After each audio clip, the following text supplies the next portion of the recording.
ready to have a lovely evening chat with everyone. Should be great. Should be fun. So, welcome, welcome, welcome, welcome, welcome. Be sure to hit the like button. Be sure to hit the subscribe button. Be sure to hit the notifications bell. You want to be notified about what's happening here. You want to be subscribed. We're going to have a lovely evening conversation. It's going to be great. The way we do things generally is I give my opening remarks. Then from there, we do our roll call.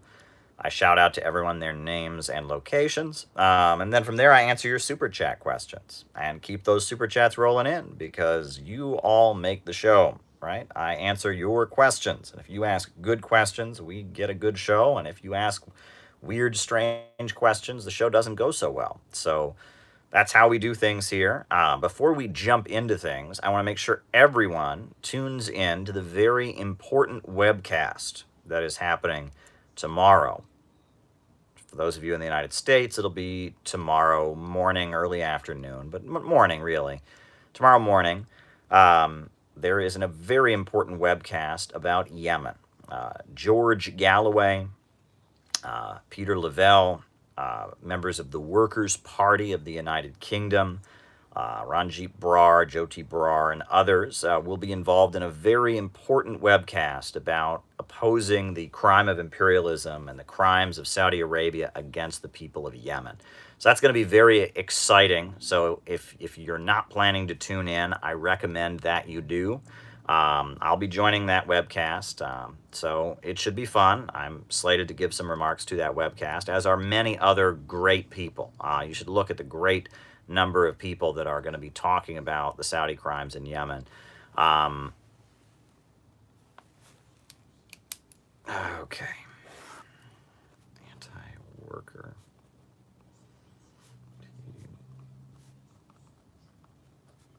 Words. So it's going to be good.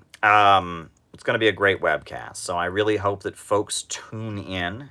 It will be worth your time for sure. A lot of very, very important people on this webcast talking about a very, very important issue. The people of Yemen who are fighting for their national liberation, facing just all-out bombardment by the imperialists. So it's definitely worth checking that out. In other news, folks, New York City, where I am speaking to you from, is still a cold, locked down mess. It is a nightmare. It is freezing cold outside. All the restaurants are closed. Everything is shut down. It's miserable. It is absolutely miserable. And, I try to go out and get sunlight this time of year. So I took a stroll outside with the missus. We took a little bit of a stroll outside, but absorbed some sunlight, but it was absolutely miserable. Absolutely miserable. I really can't wait until winter is over, and I really, really can't wait till restaurants are open up again, because that was nice to be able to go just chill, relax at a restaurant, take your mask off, have a seat. That was nice, but no, no, no, no, no, no. Now it's freezing cold, and you're stuck outside. And yeah, it's, I've got two places I can go, home and work, and that is not fun. And I wish I had more options for places to sit. There's something peaceful about sitting in a nice New York City restaurant, sipping Diet Coke, reading a good book, listening to some nice music on your iPod. Something peaceful about it, right? Sitting there drinking unnamed diet beverage in a restaurant. And when I was able to do that back in November, I was quite happy. It was quite peaceful. It's quite a peaceful place. I've learned many, many things by sitting in restaurants, sipping unnamed diet beverage, reading a book. And so I really hope that at least some of the restrictions can be lifted soon and that the weather improves. I know that global warming is a reality, and we're certainly concerned about it. But right now, with the fact that you can't go anyplace, the global coldness really is miserable. In the summertime, when everything was closed down, I could take a stroll outside, put on my headphones, take a nice stroll outside. Not now, unless I want to get freezing cold. I'm really not appreciating this two options of work and home. I really would like to visit some other locations at some point. So hopefully the situation improves soon. It's quite miserable. New York City is a cold lockdown mess. The hotels are cheaper than ever here, by the way, right? Hotels that would normally cost you thousands of dollars cost you like $95 or something. Why?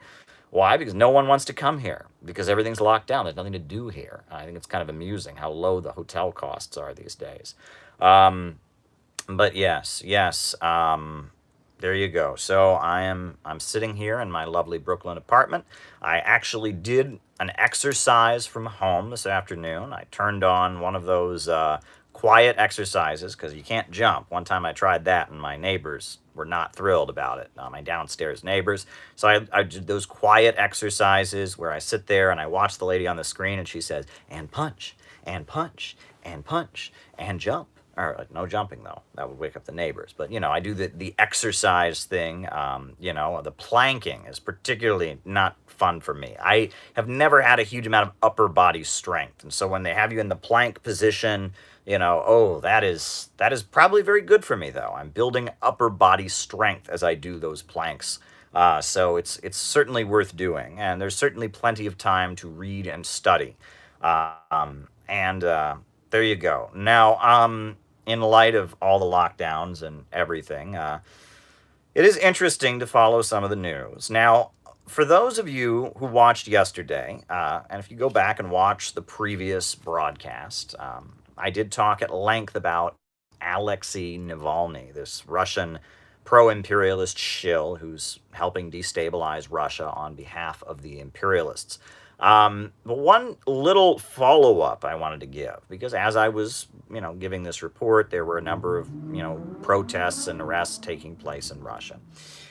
This is just a follow-up story that just must be commented on. I can't not tell you all about this. It's kind of my responsibility to tell you about this, because it's a follow-up to what happened yesterday, right? As I was explaining who Navalny was, what he's really about, et cetera, et cetera, et cetera.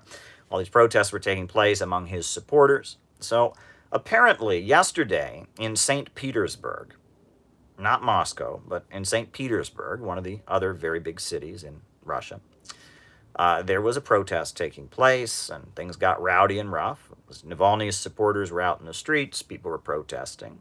And this police officer apparently kicked a Navalny supporter to the ground. Well, that's not good, right? I mean, people shouldn't be kicked to the ground for protesting. I don't know the circumstances, right? Was there, I don't know what, but here's what happened. All right, here's the important part, and this is something that I'm sure CNN will never tell you, but I saw this and I was just like, for real? Is this really happening? The police officer who kicked this woman, she went to the hospital after getting kicked by this police officer. The police officer visited her in the hospital to apologize for kicking her. Let me repeat that. The police officer who kicked this woman when a protest got rowdy visited her in the hospital to apologize. Folks, that is something that would never happen in the United States. I have been at many protests in the United States. I have been at many protests. I was at Occupy Wall Street in the early days of Black Lives Matter. I was in Baltimore in the early stages of stuff going on there. And I have been at many, many protests. I have seen people get kicked. I've seen people get thrown downstairs. I've seen people get choked. I've seen people be rendered bloody. I have seen all kinds of awful police brutality here in the United States. Cops don't much like protesters. Never have I ever seen a situation where a police officer puts somebody in the hospital at a rowdy protest, feels bad about it, and decides to go to the hospital and apologize to the woman that he roughed up. I have never in my life seen such a thing. That is amazing to me. That is utterly amazing to me. Whenever there is any accusation of police brutality in the United States, meetup group to discuss and smoke soda. Oh, that's very relevant, actually. Meetup group. Very good. I have something to say as soon as I meetup group. Very good. Modern monetary theory. And So there you go, folks. I saw that story about Russia and about the police officer going to the hospital to apologize to the person he put in the hospital for kicking her. That is utterly amazing to me. And I that would never happen in the United States. Whenever there's any allegation of police brutality, the police officers' unions and the police officer and the police department always insist it's not really police brutality. Police brutality doesn't happen. Police are upstanding, responsible people who never do anything wrong, and it's all a big conspiracy to hurt the police officers. And I mean, never have I seen a situation where the police go and apologize to someone after injuring them at a rowdy demonstration. So I just wanted to comment on that because that's not something CNN is going to pretend they never heard that. They're going to think that never happened, right? CNN wants you to love Navalny, even though he's an ethno-nationalist who hates different ethnic groups in Russia and is trying to divide the Russian Federation.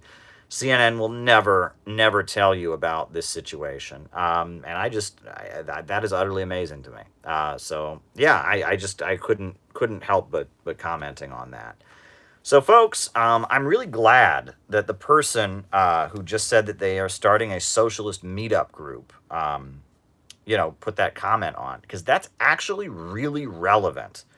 Very, very, very relevant to a project that I have been working on that is about to be completed.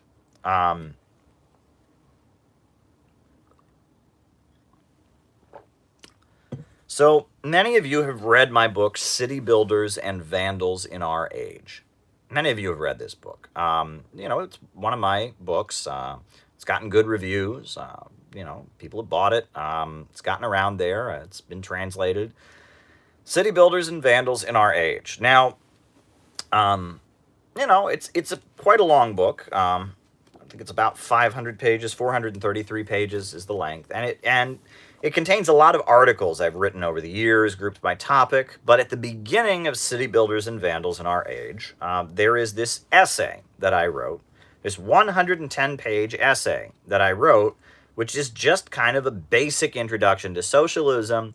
But it also explains where we are right now as a society, post-Cold War, post-collapse of capitalism, and where do we go from here? And it's 110 pages, and, I start out by talking about Gilgamesh, Confucius, and Socrates, and I talk about the Julius Caesar, and from there I get into the history of scientific socialism, and it goes all the way up into, the rise of the synthetic left, and China's Great Adjustment, and the nature of 21st century socialism, and the unfolding low-wage police state, and the potential for American rebirth. It's a 110-page manifesto, so to speak, that opens the book City Builders and Vandals in Our Age. It's, City Builders and Vandals in Our Age, introductory essay. Anti-abortion.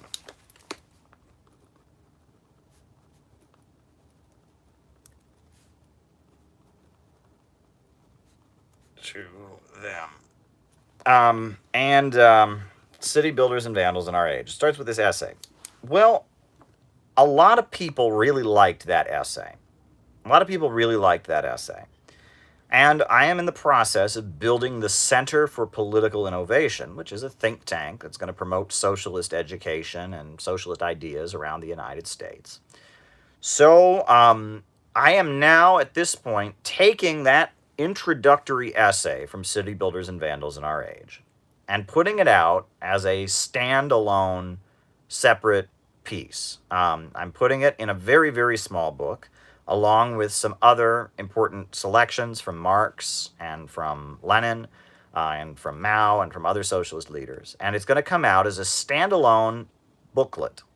And it's going to be the Center for Political Innovation Educational Manual. And it's going to have a study guide in the back so that one could lead group discussions of sections of the book with questions, etc. It'll be all set up so people, all on their own, can have discussions of the concepts in this book with groups of people. I think that's very exciting. I've told people around the country that I'm doing this. They're very excited. People in California are excited. People in Louisiana are excited.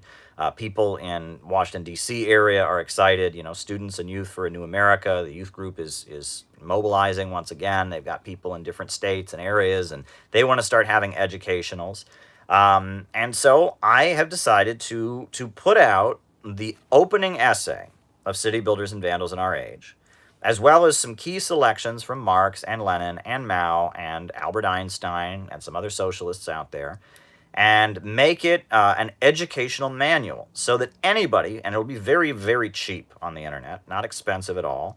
And of course, if you're working with CPI, you can get a bulk rate and I can have them shipped to you. And with this little book, this educational manual we are putting out, you will be able to lead discussions on your own.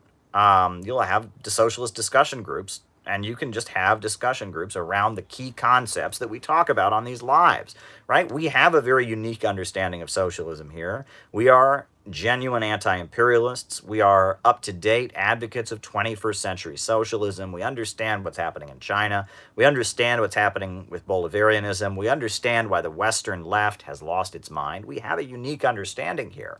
And it's important that other people that get interested in socialism start to adopt our way of viewing things, because if they don't, we're going to be stuck in the same old rut. We're going to be stuck in the same old rut. So it'll be out in a couple weeks at the most. I mean, hopefully sooner than that. I've got the cover is almost done. I've got, we're going over the study guide and different things, and it should be out very, very soon. So the educational manual of the Center for Political Innovation.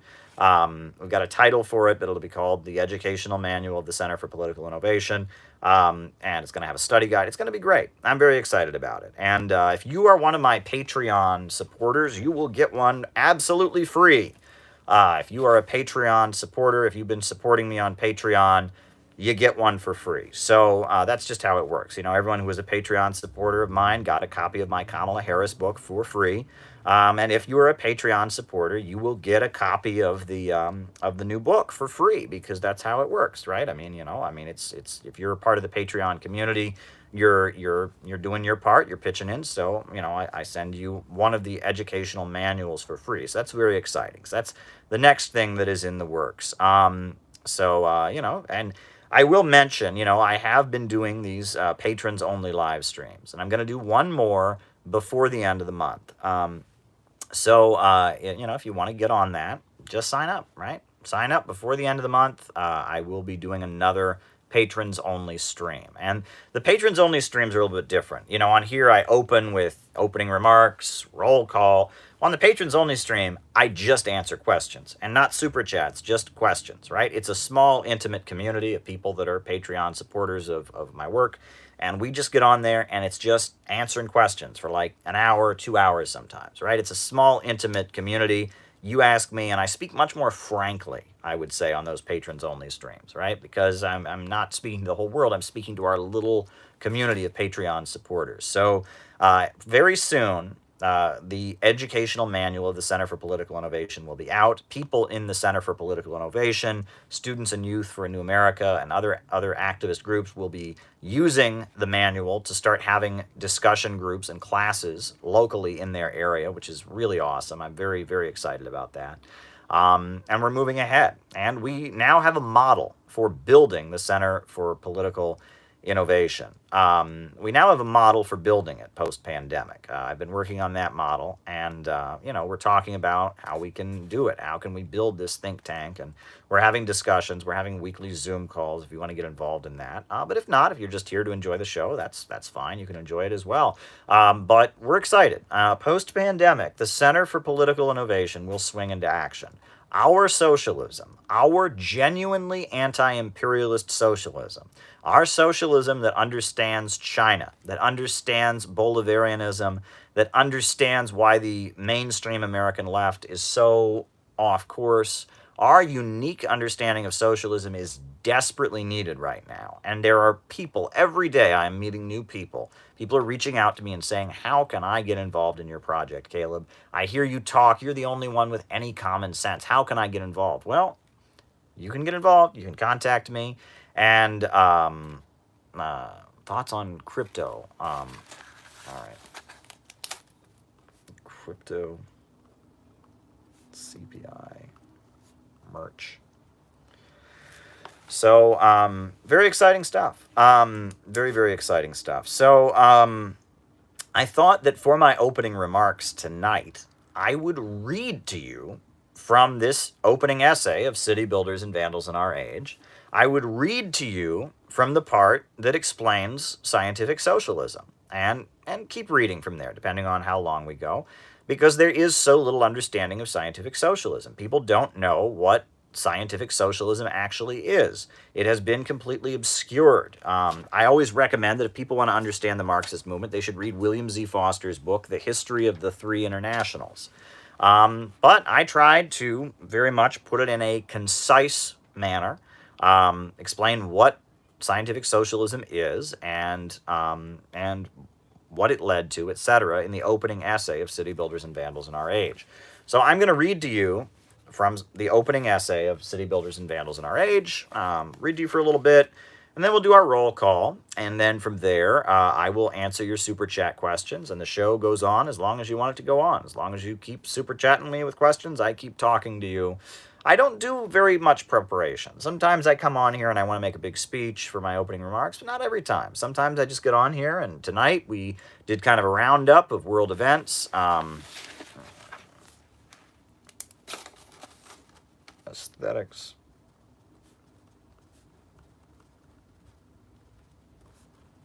We did just kind of a roundup of what things are like here in New York City, and then on top of things, what's going on in Russia, kind of a follow-up for yesterday's story, and then kind of I told you what was going on with the Center for Political Innovation and how exciting those developments are.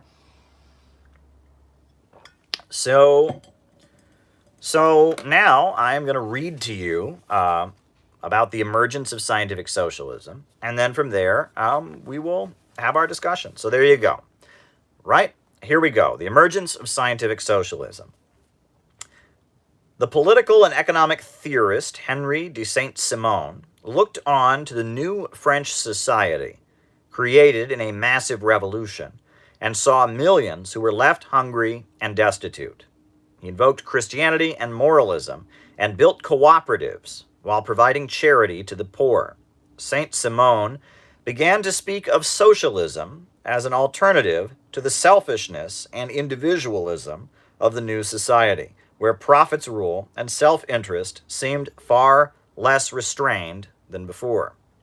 The Welsh industrialist and social reformer Robert Owen followed after Saint-Simon, becoming the first to speak of socialism in the English language, and constructing an egalitarian model in cities like New Lanark and New Harmony. The utopians followed a long tradition of seeking to construct an ideal world, but the first time that science was applied to this project came amid the 1848 German Revolution. As a young man, the socialist revolutionary Karl Marx was a participant in a massive revolt that sought to create a German nation-state. The uprising was part of the Spring of Nations, a series of rebellions that swept Europe, demanding the creation of democratic republics, social equality, and better conditions for the people. Like most of the 1848 uprisings, the German Revolution failed. Marx's faction in the 1848 revolution, the Communist League, presented a document called the Communist Manifesto to express its beliefs. The text presented arguments for a new social order beyond capitalism. However, unlike Saint-Simon and Owen, Marx's arguments were not rooted in moral criticism and religious sentiments, but rather rooted in an analysis of the history of human society and how it develops. Marx began his famous document with the words, "The history of hitherto existing society has been a history of class struggle." He explained the constant drive of human beings toward a higher mode of production, fueled by the conflict between different social classes. Prior to this opening statement, Marx's preamble declares, "A specter is haunting Europe, the specter of communism," arguing that the ideas he presented were well alive all across Europe, and that the 1848 manifesto was simply the first place to give concise and popular voice to them. Marx spoke of the working class, the proletariat, as a class of laborers who live only so long as they find work, and who find work only so long as their labor enriches capital. These laborers who must sell themselves piecemeal are a commodity, like every other article of commerce, and are consequently exposed to all the vicissitudes of competition and fluctuations of the market. He called for the working class to rise up and take control of society, rescuing it from the irrational greed of factory owners. The proletariat will use its political supremacy to wrest by degree all capital from the bourgeoisie, to centralize all instruments of production in the hands of the state, i.e., of the proletariat organized as the ruling class, to increase the total productive forces as rapidly as possible. The Marxists argued that the factory owners lived by extracting surplus value.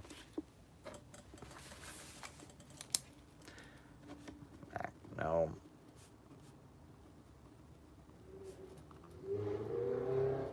All right. The factory owners lived by extracting surplus value from those they hired and operated only according to what was profitable. As a result, the new society, unfolding across Europe, was plagued by economic crises, war, hunger, and poverty amidst plenty. While the bourgeoisie had done great things by breaking apart feudalism, Marx argued its new society presented fresh contradictions that could only be resolved by the working class rising up. Marxism argued that with workers controlling the means of production, the economy could be rationally planned and human progress would no longer be restrained by the anarchy of production. As Marx's close collaborator Friedrich Engels later explained, the purpose of the communist revolution was to establish a society where growth and human progress were unlimited. According to Marx's theory, with a state-run economy, humanity could be unleashed to gradually deconstruct all forms of social hierarchy and oppression. In a higher phase of communist society, after the enslaving subordination of the individual to the division of labor, and therewith the antithesis between mental and physical labor has vanished, after labor has become not only a means of life, but life's prime want, after the productive forces have also increased with the all-around development of the individual, and all the springs of cooperative wealth flow more abundantly, only then can the narrow horizon of bourgeois right be crossed in its entirety, and society inscribe on its banners, from each according to his ability, to each according to his needs. The ultimate vision was for a human productivity and creativity, after perhaps thousands of years, to establish so much material abundance that the need for any form of coercion or authority would fade away. In proportion as anarchy and social production vanishes, the political authority of the state dies out. Man at last, the master of his own form of social organization, becomes at the same time lord over nature, his own master, free. According to Marx, the workers' revolution would lead to a centrally planned economy, and this would be the first step toward an ideal world in which people could simply take what they wanted and do what they felt like doing, from each according to his ability, to each according to his needs.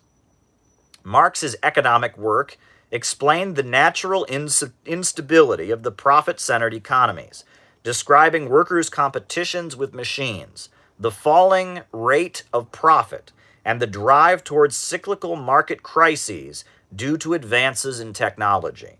Marx stated that the more effective a capitalist can carry out production, the fewer people he hires. In capitalism, human beings' ability to survive and prosper is tied to their inherent profitability to those who own the centers of economic power. Therefore, he argued that capitalism leads to a situation where abundance and efficiency creates unemployment and poverty persists amid plenty. Marx's writings analyzed the 1851 coup d'etat in France, in which Louis Bonaparte marched into power with his Party of Order, seeking to restore order and liquidate a nationwide episode of unrest and instability. Marx described how in a time of crisis, factions among the ruling class begin to violently suppress each other in the hopes of taking dramatic economic actions and stabilizing a naturally unstable society. Critique of limits to growth. Marx helped form the International Working Men's Association, commonly called the First International, in the hopes of spreading communist ideas across the world and uniting revolutionaries in different countries. Within the First International, Marx frequently polemicized with anarchists like Bakunin and Lassalle, who advocated left adventurist violence and did not see the revolution in a scientific way. Marx analyzed the Paris Commune of 1871, where French workers who saw the capitalist government surrender to the invading Prussian armies established a short-lived working-class regime to defend their city. Marx had originally opposed the Communards' uprising, but as it was underway, he praised it as an example of workers storming heaven and taking great risks to advance history and to defend their communities. Marx said that the Paris Commune of 1871 was the first dictatorship of the proletariat, and that similar uprisings would soon sweep the world. Eventually, the First International broke apart due to factional disagreements between Marx's allies and the anarchists. However, Marx observed the formation of the German Social Democratic Party in 1875 and composed a pamphlet called The Critique of the Goethe Program, pointing out non-scientific aspects of its founding document. Eventually, the German SDP adopted Marx's ideas as its official ideology. Though Marx never visited the United States, he was employed by the New York Tribune, an American newspaper owned by the abolitionist Horace Greeley. From London, Marx composed columns praising Lincoln and called the U.S. Civil War the Second American Revolution. Describing why working-class people across the ocean felt enthusiastic about supporting the anti-slavery war, Marx wrote, "The working men of Europe feel sure that as the American War of Independence initiated a new era of ascendancy for the middle class, so the American anti-slavery war will do for the working classes. They consider it an earnest of the epoch to come that it fell to the lot of Abraham Lincoln, the single-minded son of the working class, to lead his country through the matchless struggle for the rescue of an enchained race and the reconstruction of a social world." Marx's followers played a key role in this war, with German communists who fled to the United States forming the Ohio 9th Infantry Regiment and fighting against slavery on the battlefield. Textile workers in Britain, organized into Marx's International Working Men's Association, refused to work with cotton picked by slaves and held demonstrations supporting Lincoln and his Second American Revolution.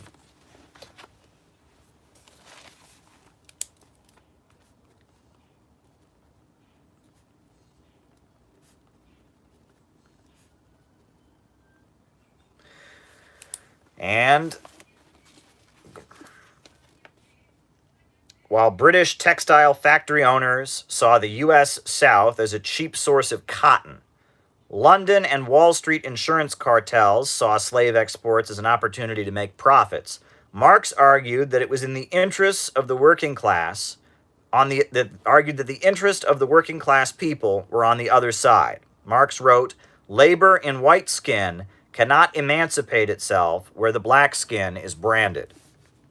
The Marxist movement proliferated across Europe, most especially after the death of its founding prophet in 1883.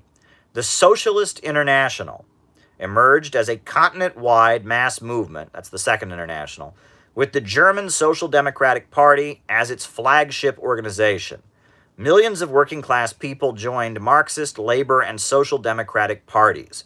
Unions fought for the rights of factory workers, universal male suffrage, the restriction on the length of the workday, union representation on the job was established in many parts of Europe. Socialist deputies were elected to many parliaments.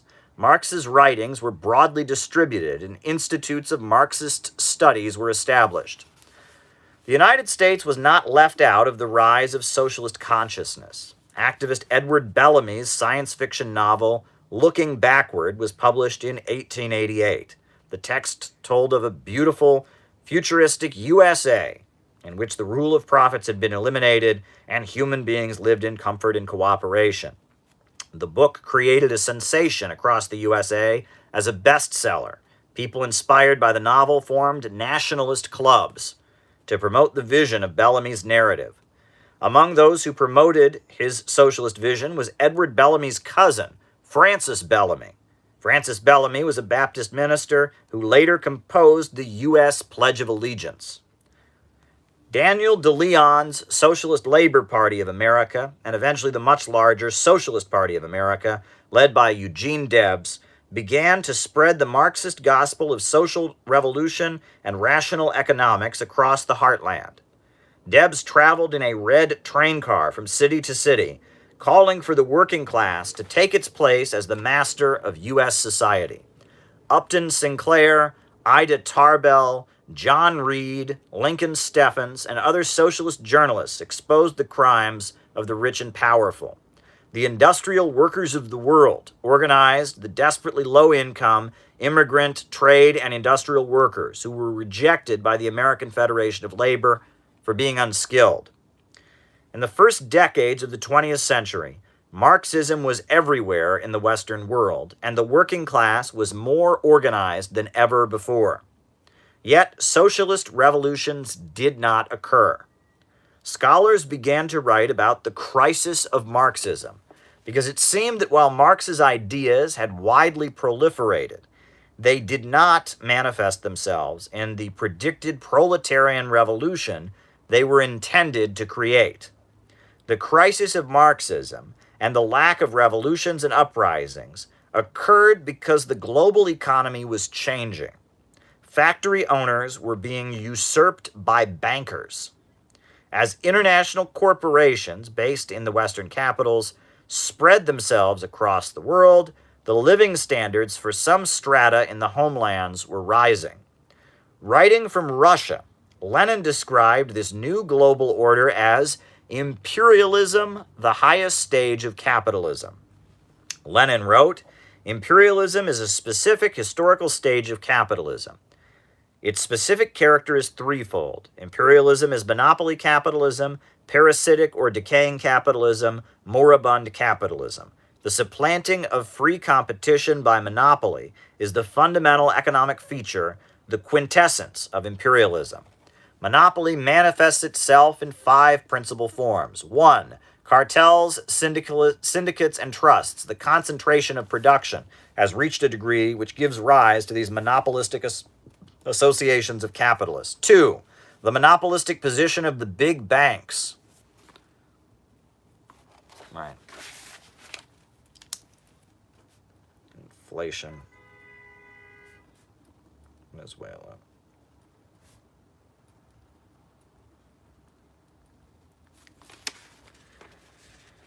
3, 4, or 5 giant banks manipulate the whole economic life of America, France, and Germany. 3, the seizure of sources of raw material by trusts and the financial oligarchy. Finance capital is monopoly industrial capital merged with bank capital.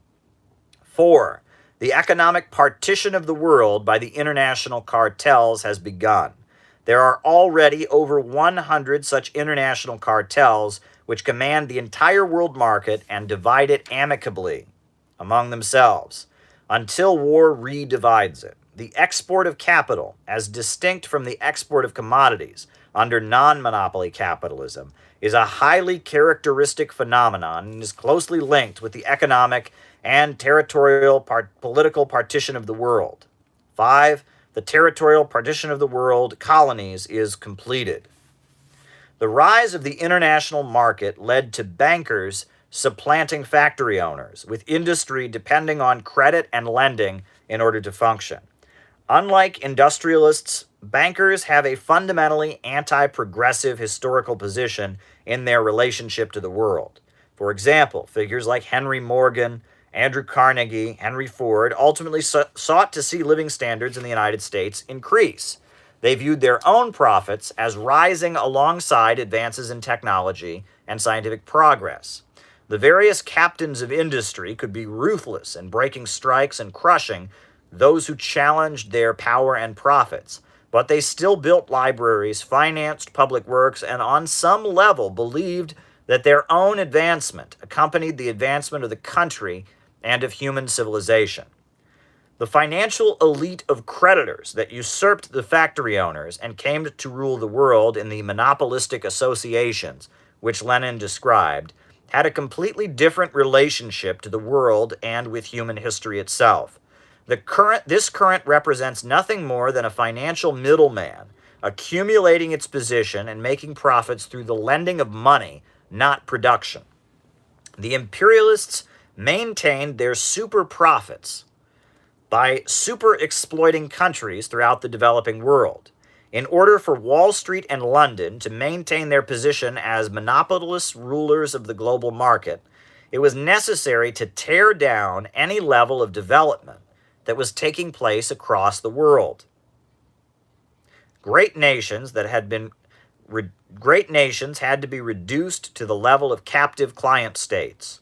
The world had to be made poor and kept poor so that Wall Street and London could be made rich. The financialization of capital led to a new level of stability and also resulted in stratifying the working class within the Western countries. As skilled workers and craftsmen saw their wages increase, they became far less interested in solidarity with industrial workers deemed to be unskilled.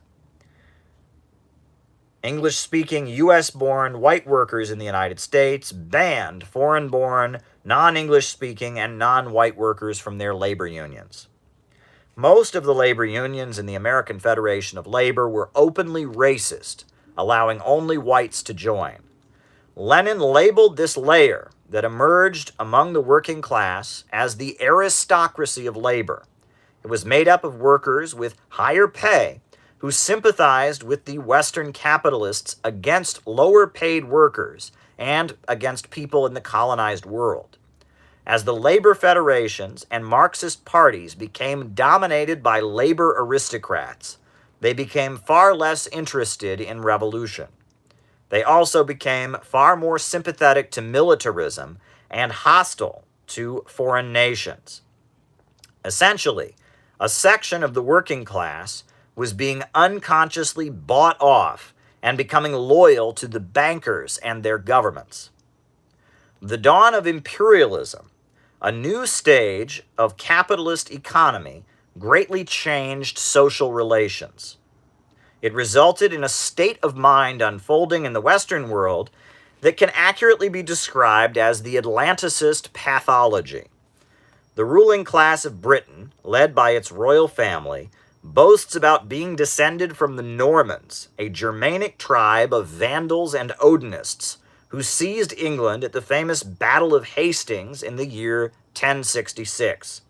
The Viking raiders of the sea and Vandal tribes of the forest did not build cities. They raided them. They stole from those who had constructed. They went to what had already been created and looted it, and in some cases destroyed it.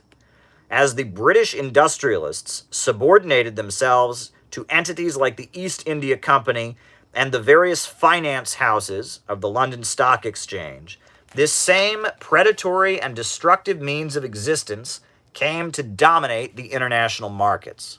Various geopolitical analysts have referred to Atlanticism as a trend among Western nations throughout history who have prioritized control of the trade routes and maritime dominance over economic development on the mainland.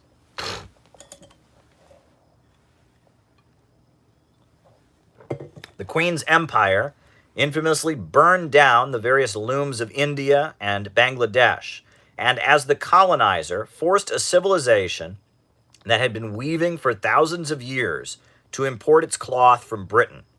China faced 2 opium wars in response to the emperor's efforts to raise living standards and stop the inflow of destruction and plunder. British bankers established the Hong Kong Shanghai Banking Corporation, HSBC Bank, for the purpose of controlling China's economy and keeping a great civilization poor. Heroin and opium became a central aspect of British imperialism.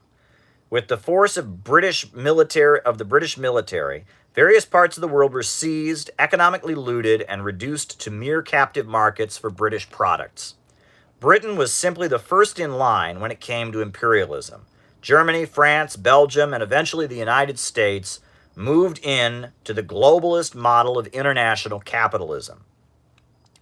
The Western powers began seizing parts of the developing world, with economies centralized around banking institutions and monopolies protected by the state, extracting immense profits by crippling the developing world. From 1885 to 1908, Belgium oversaw a genocide of roughly 15 million people in the Congo Free State, an African colony under the personal direction of the king. Most of those who perished were worked to death in the process of extracting natural rubber. The United States seized the Philippines during the Spanish-American War, and then from 1899 to 1913 fought against Filipino resistance. 250,000 and a million, between 250,000 and a million Filipino civilians were killed over the course of the fighting. As Britain rose to be the top superpower of capitalism, in its imperialist and monopoly stage, the writings of Adam Smith became the celebrated view of economics. Free trade and free competition in one big global market was to tear down international borders and allowed the superior ones to rise to the top. Language lifted from Charles Darwin's biological texts was used to justify the horrendous atrocities carried out to secure London's position as the top dog of imperialism. The notion of survival of the fittest was nothing new among thieves and criminals, but Darwin's work allowed the British to proclaim their destruction and impoverishment of people across the world as simply the natural order of things.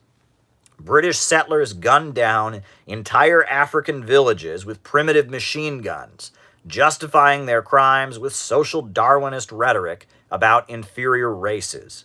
Rhodesia emerged as an apartheid plantation state named after Cecil Rhodes in the territory that is now Zimbabwe. Rhodes described the colonization of the world and the enlistment of British workers to be settlers and overseers across the planet as a matter of ensuring social peace and preventing class struggle and revolution.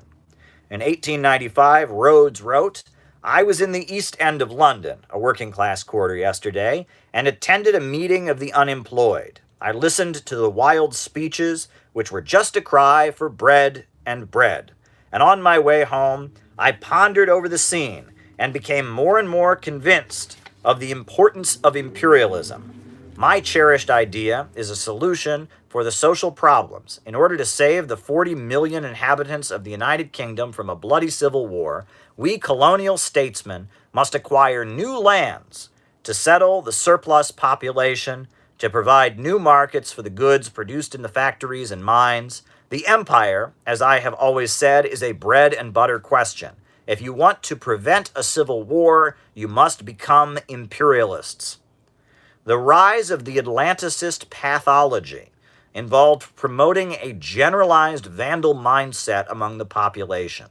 The British homeland, much like Rome, developed a domestic culture designed to breed sadistic raiders and vandals.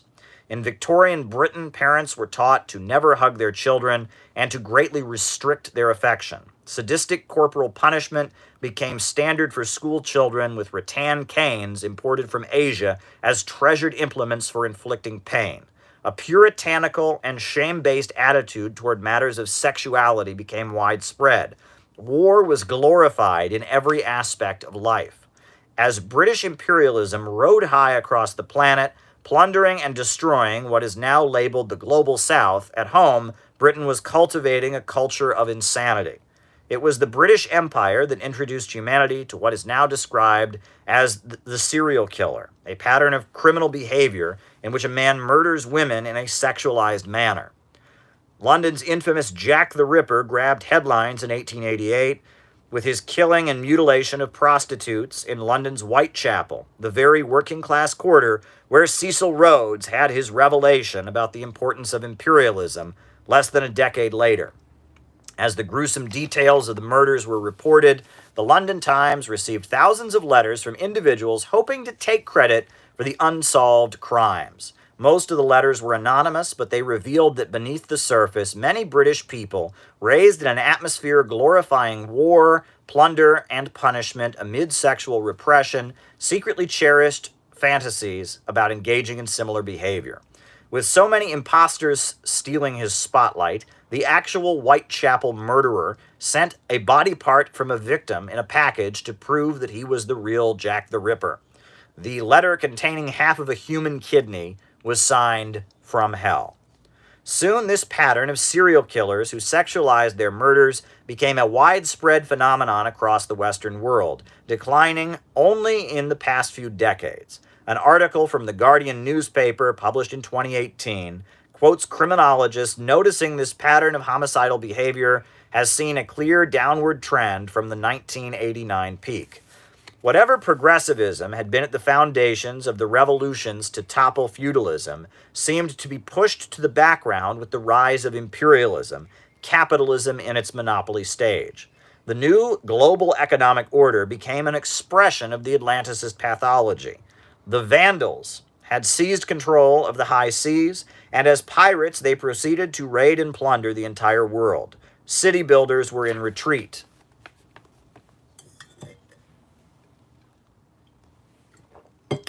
The ultimate conclusion of the crisis of Marxism was millions of workers sent to their deaths in the First World War.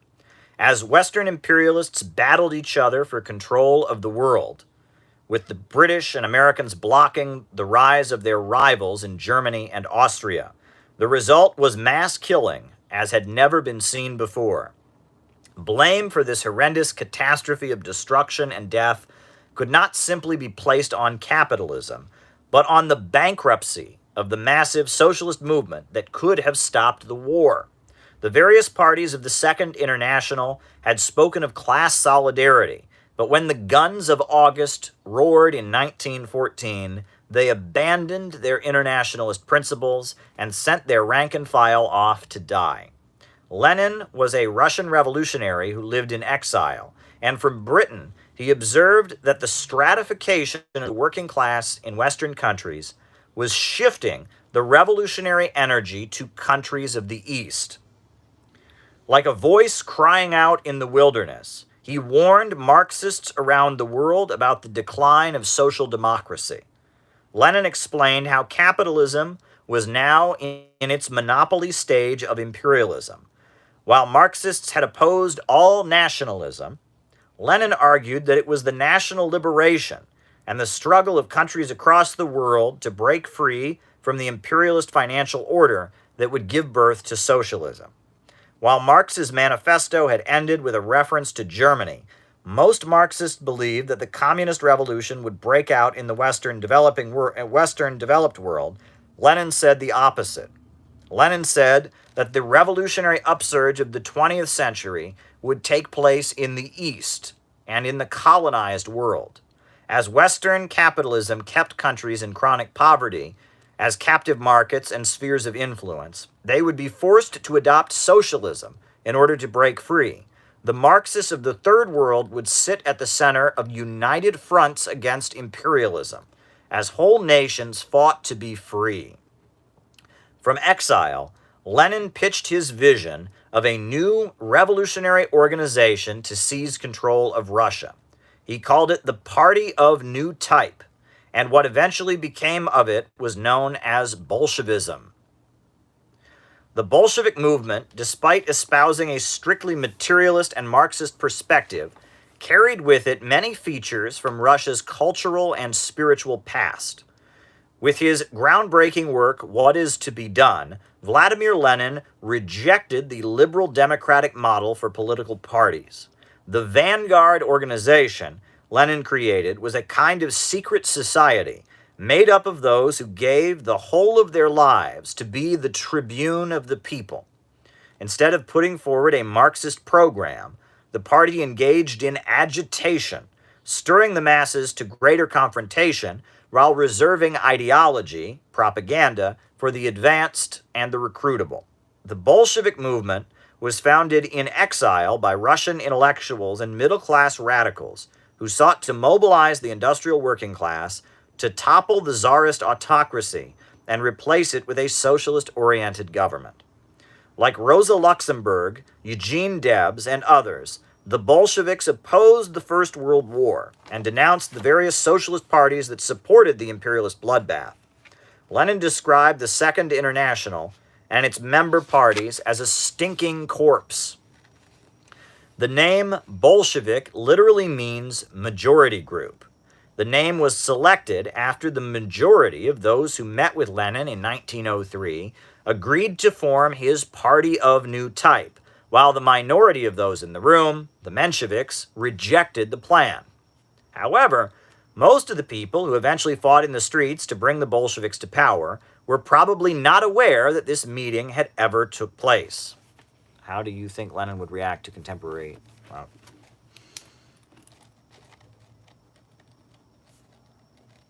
SJWs. Very good question. To the average Russian worker, Bolshevism essentially came across as majoritarianism. The Russian Social Democratic Labor Party Bolshevik, in their call for a revolutionary dictatorship of the workers and peasants, fought for the majority of Russia's people, against the minority of wealthy factory owners, landlords, and the czarist autocracy. After the Tsar stepped down following Russia's February Revolution of 1917, Lenin returned from exile to seize the moment. It is widely understood that in order to return to the country, Lenin received some level of support from German intelligence agencies who wanted to see Russia withdraw from the war. Lenin traveled to Russia on a sealed train, so his arrival would not be anticipated. When Lenin arrived, he presented his famous April Theses, reorienting the Bolsheviks to be dedicated to ending the war and defending the Soviets or councils the people had formed during the uprising. Lenin instructed his political organization to change their name. Instead of calling themselves Social Democrats, the Bolshevik organization adopted the label of Communists in order to distinguish themselves from the failed Marxist movement of Europe. The platform of the Bolshevik Party included many planks, such as the nationalization of banks, the separation of church and state, granting women the right to vote. However, the slogan for which the Bolsheviks were known was peace, land, and bread. The Bolsheviks entered an alliance with the Russian capitalists who were tied in with German capital. The Bolsheviks continued to lead strikes demanding an end to the war. The Bolsheviks defended the continued existence of the Soviets, which evolved into a kind of dual government structure in Russia's urban centers. In September of 1917, the Bolsheviks repelled the Kornilov reaction and prevented a military regime from taking power in St. Petersburg, which would have aggressively continued the war. In October of 1917, Lenin's party of a new type seized power on a platform of all power to the Soviets and created the new government. Soviet Russia eventually became the Soviet Union, granting autonomy to various nationalities that had been part of the Russian Empire. Following the Russian Revolution, various uprisings took place across Europe. As the First World War ended, German soldiers rose up against the Kaiser. Hungarian workers took up arms and seized government buildings. This explosion of revolutionary anger as a horrific war was ending shook the world, but only in Russia were the revolutionaries able to keep power. The Bolsheviks withstood invasion by 15 different countries and fought a lengthy civil war to maintain the Soviet government. The Russian people starved and suffered amid an economic blockade, And originally the Soviet government had maintained three major political parties: the Bolsheviks, the left Mensheviks, and the left Socialist Revolutionaries, all of which recognized the Soviet constitution and held seats in government. However, as the blockade and internal turmoil escalated, both the left Mensheviks and left Socialist Revolutionaries launched armed revolts against the Bolsheviks. A member of the left Socialist Revolutionary Party even shot Lenin, severely wounding him. As a result of these conditions, the Soviet government was forced to become more authoritarian. All other parties were outlawed. Openness and civil freedoms are based on a level of stability and development, but a society under siege is forced to become rigid and militarized. Soon, even factions within the Bolshevik Party were no longer permitted. Ironclad discipline was needed in order to hold the country together in the face of relentless efforts to crush socialism. After Lenin's death in 1924, Leon Trotsky and his followers among the Bolsheviks held on to the illusion that Europe's factory workers would soon rise up. Describing his theory of permanent revolution, Trotsky wrote, "The completion of the socialist revolution within national limits is unthinkable. One of the basic reasons for the crisis in bourgeois society is the fact that productive forces created by it can no longer be reconciled within the framework of a national state. The socialist revolution begins on the national arena, but it unfolds on the international arena, and it is completed in the world arena. Thus, the socialist revolution becomes a permanent revolution in a newer and broader sense of the word. It attains completion only in the final victory of the new society on the entire planet." However, among the population that was weary of war and chaos, this call for marching into Europe in a crusade to behead every last king and capitalist fell on deaf ears. Joseph Stalin, a Georgian Bolshevik organizer who had grown up in poverty, took the helm of the Soviet government on a platform of building socialism in one country, rejecting Trotsky's bloodthirsty fantasy of permanent revolution. Under Stalin's leadership, the Soviet government signed treaties with Western countries and focused on raising living standards.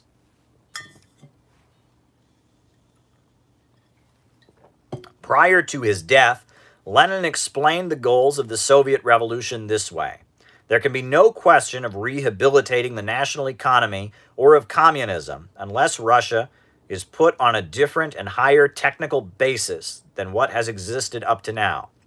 Communism is Soviet power plus the electrification of the whole country. This is a long-term task which will take up to 10 years to accomplish, provided a great number of technical experts are drawn into the work." This vision was put into practice in 1928 after the defeat of the Trotskyite and Bukharinite opposition and the triumph of Stalin's vision of socialism in one country.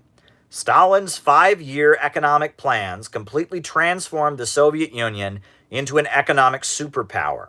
By 1936, the USSR was the world's top steel manufacturer and had constructed the world's largest hydroelectrical power plant.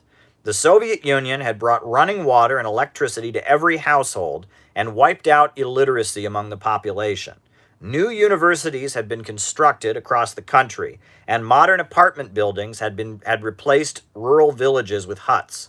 Interviewed for a 1998 PBS documentary called Red Flag, part of the People's Century documentary series, Tatiana Fedorova, an elderly female construction worker, described her memories of the 5-year plans. "We wanted to do something with our hands to glorify our country, not just with words, but with deeds. And we did it. We built the metro. We built the railway. We did it all with such comradeship and enthusiasm and happiness.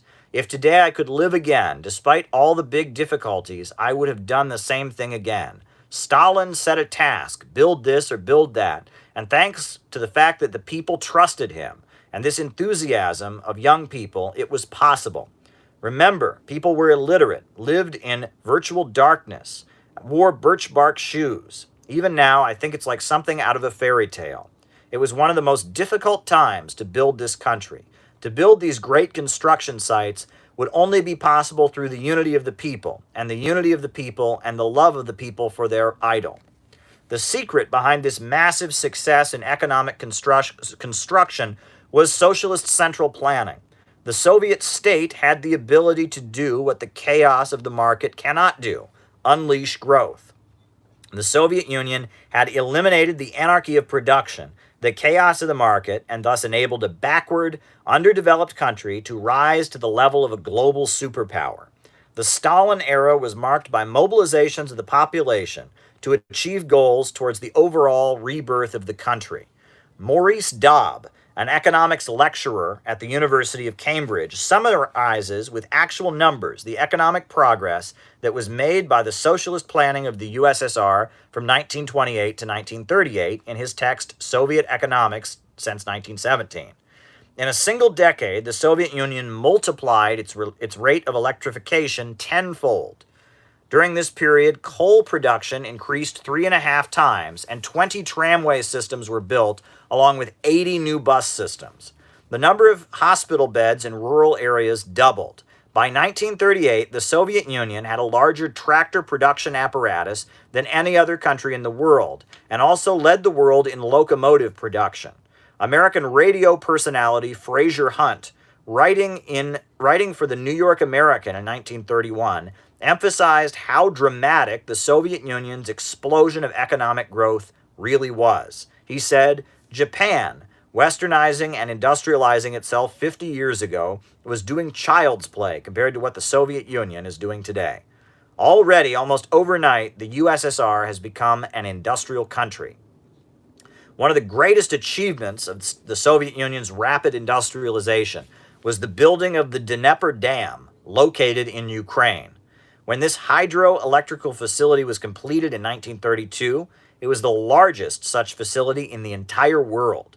The Soviet government hired technicians from General Electric and the American corporation to oversee the project, and then mobilized thousands of people to build this massive power plant that brought electricity to the Soviet countryside.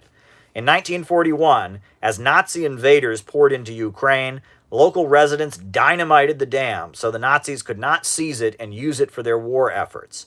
The Dnieper Dam was reconstructed after the war. It must be noted that the economic renaissance created by socialism in Russia and the surrounding republics that made up the Soviet Union took place while the rest of the world was having a Great Depression. Writing for The Nation in 1931, Louis Fisher observed, "The Soviet frontier is like a charmed circle where the world economic crisis cannot cross. While banks crash, while production falls, and trade languishes abroad, the Soviet Union continues in an orgy of construction and national development. The scale and speed of its progress are unprecedented." The Soviet Union was a center of scientific and technological progress. Soviet scientists invented space travel and LED lights. The Soviet Union created the AK-47 rifle, the most efficient weapon ever invented. The first mobile phone ever created was patented in 1957 by Soviet engineer Leonid Ivanovich Kaprianovich. While Western countries freely adopted Soviet technology, the Coordinating Committee for Multilateral Export Controls functioned as an agreement between 16 NATO countries banning the sale of high technology to the USSR.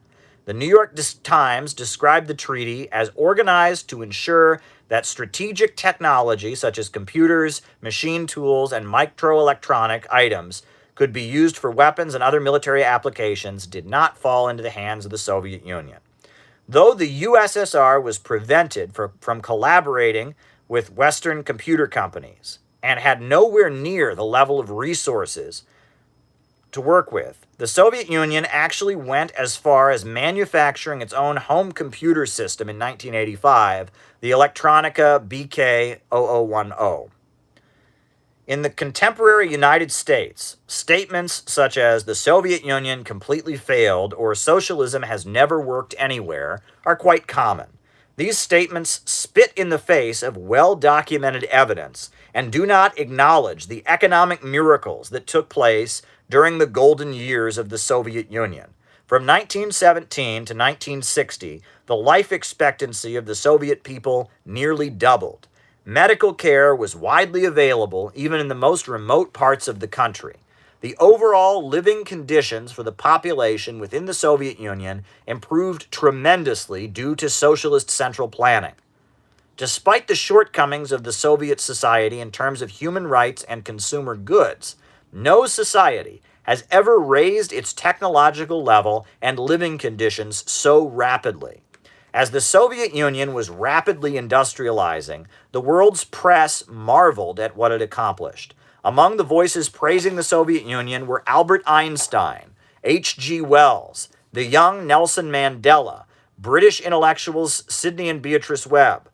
In his autobiography, published in 1969, the well-loved African-American scholar W.E.B. Du Bois wrote, "What I saw in the Soviet Union was more than a triumph in physics. It was the growth of a nation's soul, the confidence of great people in its plan and future.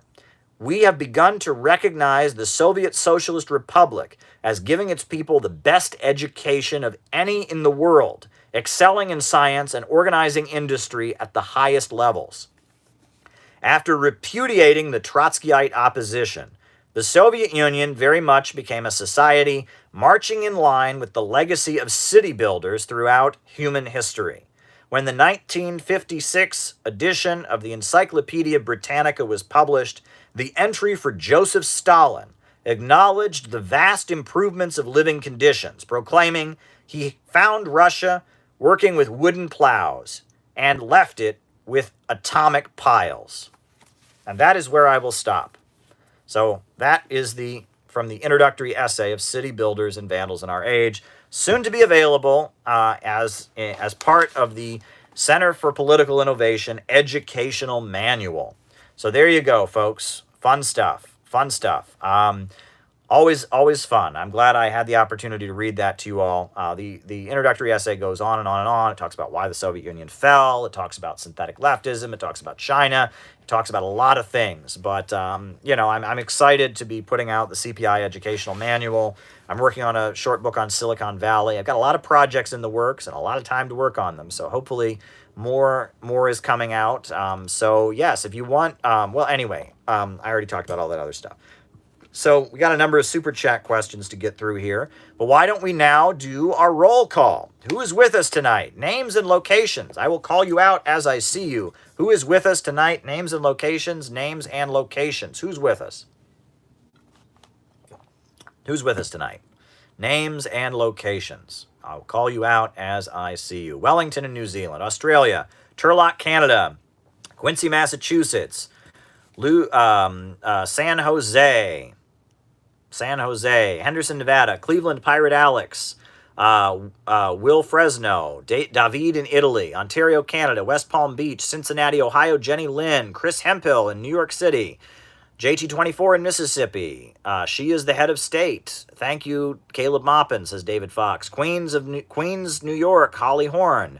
Right? Orange Duke in Santa Clarita, Clarksville, Tennessee, Springfield, Missouri, Nassau County, Char Darling, friend of the program, Juan's from Mexico, Space Coast, Florida, People's Republic of China, France, Babylon, USA, Indonesia, Alex Jones in Bristol, UK, Jeff from Los Angeles, Balthazar, Oakland, Wisconsin, Clydebank, Francis, Indianapolis, Glasgow, Scotland, West Palm Beach, Albany, New York, St. David's, Bermuda, Orlando, Northern California, Missouri, Herb Bryant, thank you for the super chat, Fairhope, Alabama, member of the Communist Party of Canada, Limerick, Ireland, Pennsylvania, USA, Lockport, New York, a factory of ideas, Red Illuminati, West Virginia, Bendigo, Australia, thoughts on Boogaloo Boys, Incheon, Andre, Florida, Bergen, Norway, Brazil, Uruguay, Glendale, Tampa, Florida, USA, Carlos from Anaheim, Sham, Cleveland, Wasteland, Homie, Edinburgh, Pomona, California, Tony, Oregon Coast, Des Moines, Iowa, Inglewood, California, Kim in New Jersey, Montreal, Greece, Auckland, New Zealand, Chicago, Nassau County, Hippasha Muse. Wow. Anyone else? Names and locations. I will call you out as I see you. Names and locations. Bristol, England. Hong Kong, China. Kendall, San Diego. South Oregon. Very good, very, very good. Marxist Cat Girl. Leipzig, East Germany. Ireland. Very good. Very, very, very, very good. Very, very good stuff, folks. Always a pleasure to interact with you on these lives. Melbourne, Florida. Melbourne, Florida. Sean in Melbourne, Florida. Cabo Verde. Kieran from San Diego. James in the UK. Salute from Naples, Florida. Fight on, Caleb, says Harold Sullivan. Glad I am inspiring you. There you go. Welcome, folks. Welcome, welcome, welcome, welcome. Welcome, welcome, welcome. Anything else, folks? Ashland, Wisconsin. Very good. Very, very good. Something happened to the signal then. Oh, did it? Well, I mean, I'm still here. I ain't going anywhere. I'm still seeing your super chats. Very, very, very, very good. Anyone else? Names and locations. Names and locations. Before we start answering super chat questions. Super chat questions. Communist Party of Canada member, St. Louis, Missouri, Midwest populist. Very good. Welcome, welcome, welcome.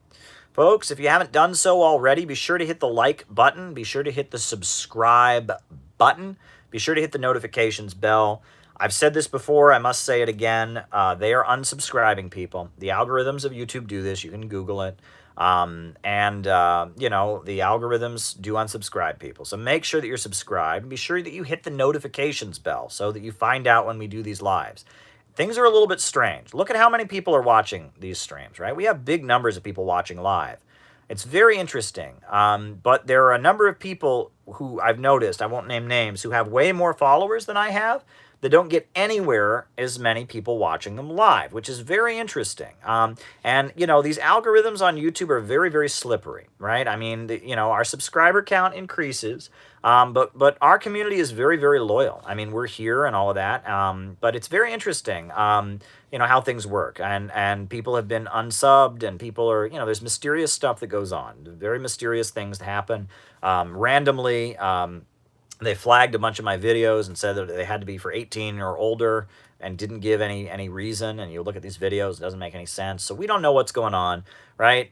We know that they don't particularly like what I have to say. You know, the Silicon Valley fascists and elites don't particularly care for my message here, even though we're definitely not pushing any racism. We're definitely not supporting Donald Trump, but you know, regardless, they still don't like our dissident view. We don't go along with the liberal order on here. We question things. We are not supporters of imperialism, and I think that's their issue. So be very weary of that. You know, if folks haven't heard already, there's going to be a very important webcast tomorrow about Yemen. So be sure to tune in for that. You know, George Galloway, Peter Lavelle, Jyoti Brar, Ranjit Brar. It's going to be quite a broadcast. I'm going to be on there, and that's going to be very important to stand with the people of Yemen. So on that note, folks, I'm going to start answering your super chat questions, and keep them rolling in. If you want me to talk about something, you shoot me a super chat, and we will do that. All right. Is it anti-worker to use, quote, big words? That's interesting.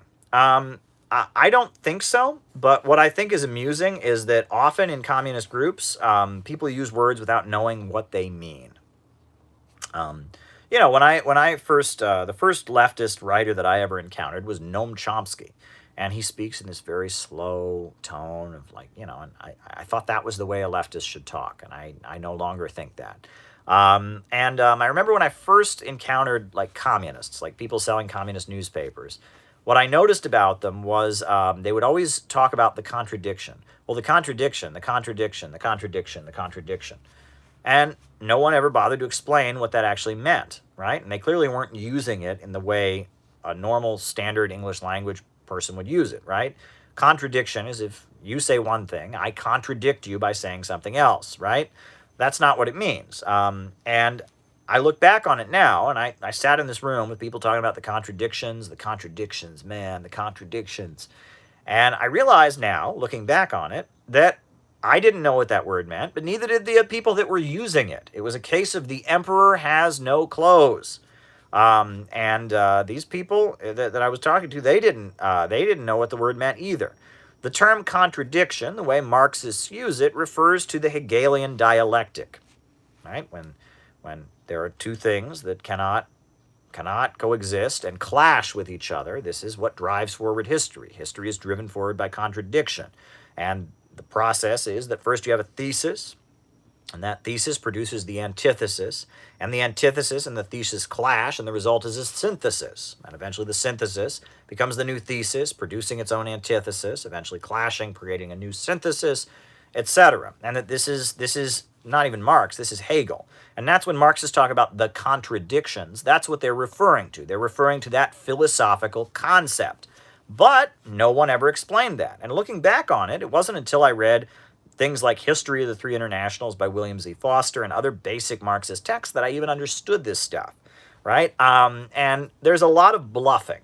For example, one thing I very commonly see is the word neoliberal or neoliberalism. People don't know what that word means. That is a term that refers to economic policies.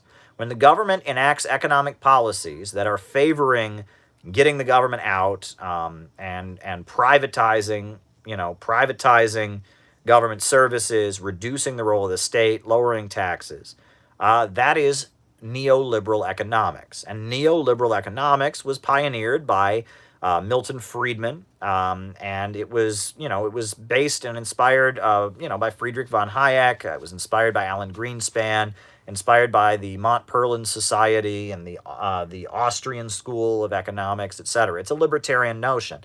But often when I hear people use the word neoliberal, they think it refers to moderate Democrat, right? They think that Democrats are liberals. There's liberals and conservatives. And so neoliberals are liberals who watered it down too much. That is not what the word means. Neoliberal refers to liberal in the market sense, market liberalism, right? It is neo, like neo-Nazis, right? There's Nazis, which are all dead around in the 1930s in Germany.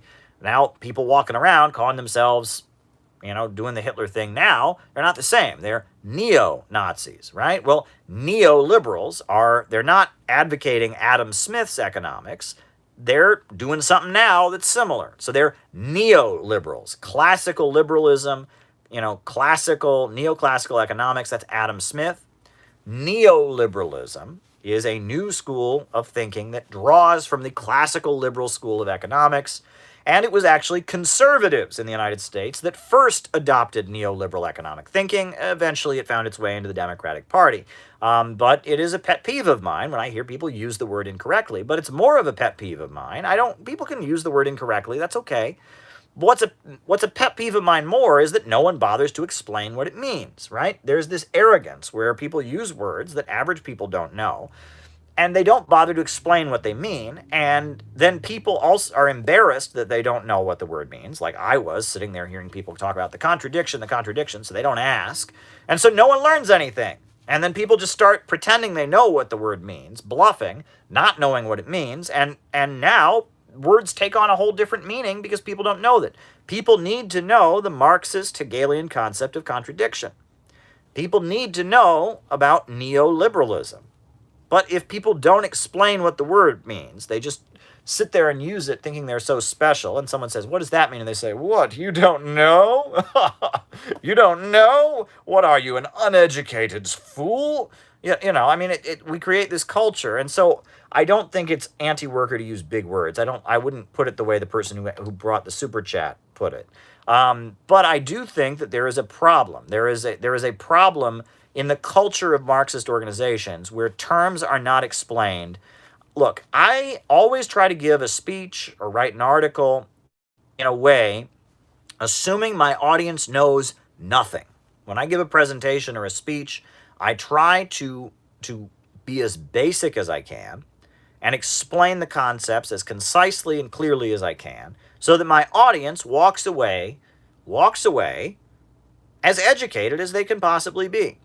My pet peeve is that in academia, that is not your goal. If you're a college professor and you're trying to get tenure, you don't write and speak in a way that tries to get people to understand concepts. No.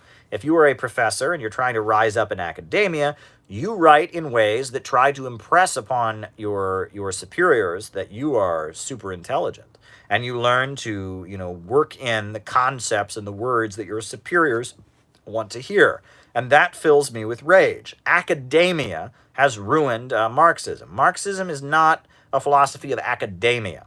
Marxism is a movement, a mass movement of working people fighting for their lives. Academia is the home of the new left, and it's all kinds of Rockefeller think tanks and Ford Foundation grants and CIA-directed, endowments that are paying people to write Marxist books that talk about identity politics and all of that. But that's not the basis of Marxism. The Communist Party, when it was strong, it was not an academic organization. There were many professors who joined it and believed in its principles. Many highly educated people certainly believed in it.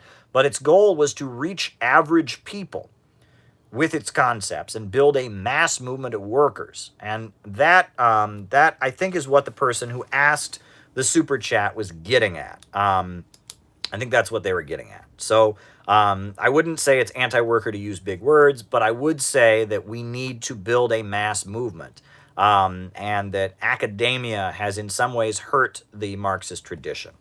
Okay.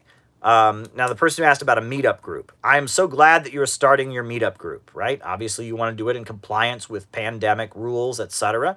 But I'm glad you're doing your meetup group, and I hope that soon you'll be able to use the CPI educational manual as your meetup group text. That'll be great. All right.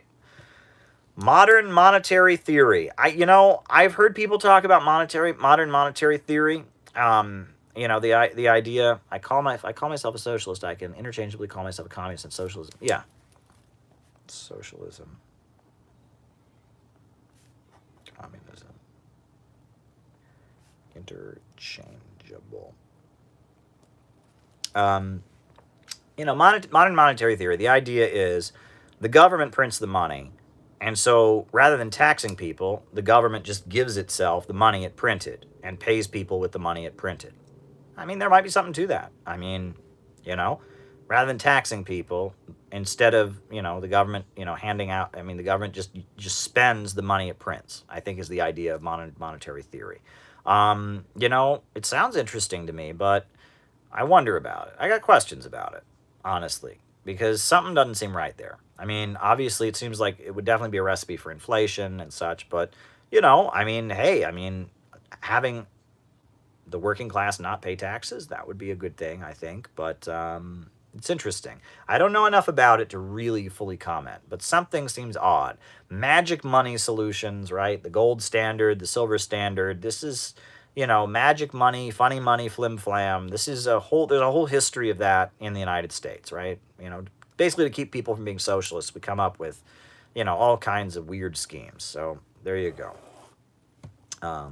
How do we talk to workers that are anti-abortion? Look, my position is that you will never change anyone's mind on abortion. Ever. I have never seen anyone go, oh, the fetus is a life, or, oh, the fetus, we should legalize it. No, I've never seen anyone change their minds on it. The way the abortion issue has been set up in the United States has been set up almost designed to have a culture war. In most countries in the world, this is actually interesting. In most countries in the world, including Iran, let me emphasize, abortion is illegal unless a doctor deems it to be necessary. Right?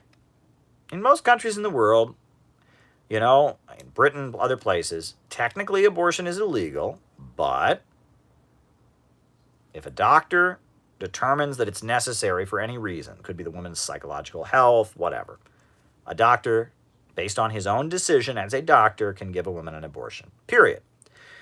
We don't do it that way in the United States.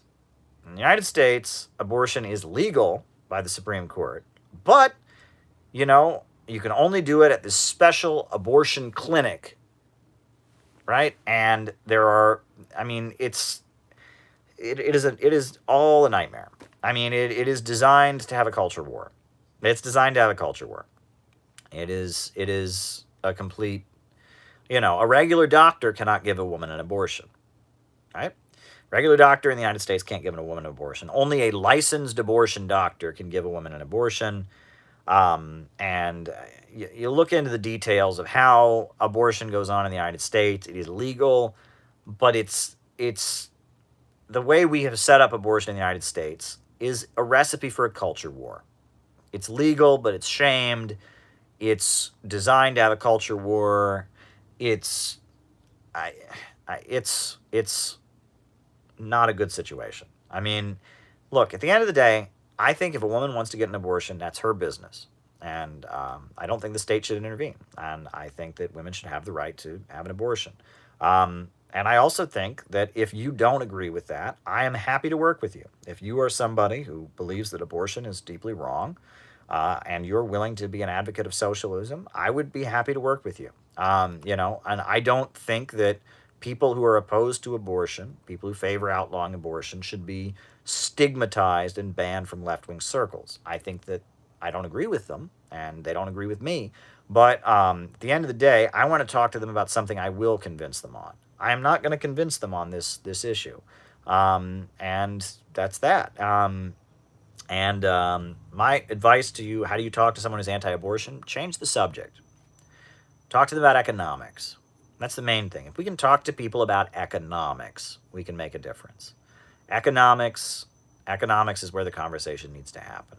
The free market libertarian push in the United States must be pushed back. And there's really no economic change that's going to happen. Culture wars are going to keep raging forever. And the ruling class loves culture wars. They love culture wars, right? And they love culture wars. I am done waging culture wars, right? I am for the rights of LGBT people. I'm for a woman's right to have an abortion.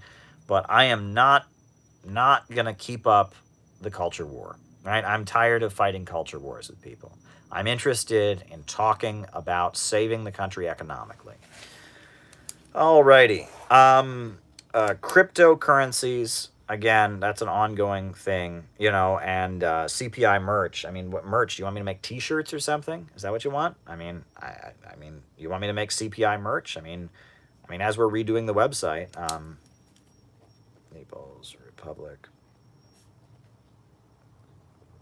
of Walmart. Alrighty. Aesthetics versus political content. Any books, texts on Soviet banking?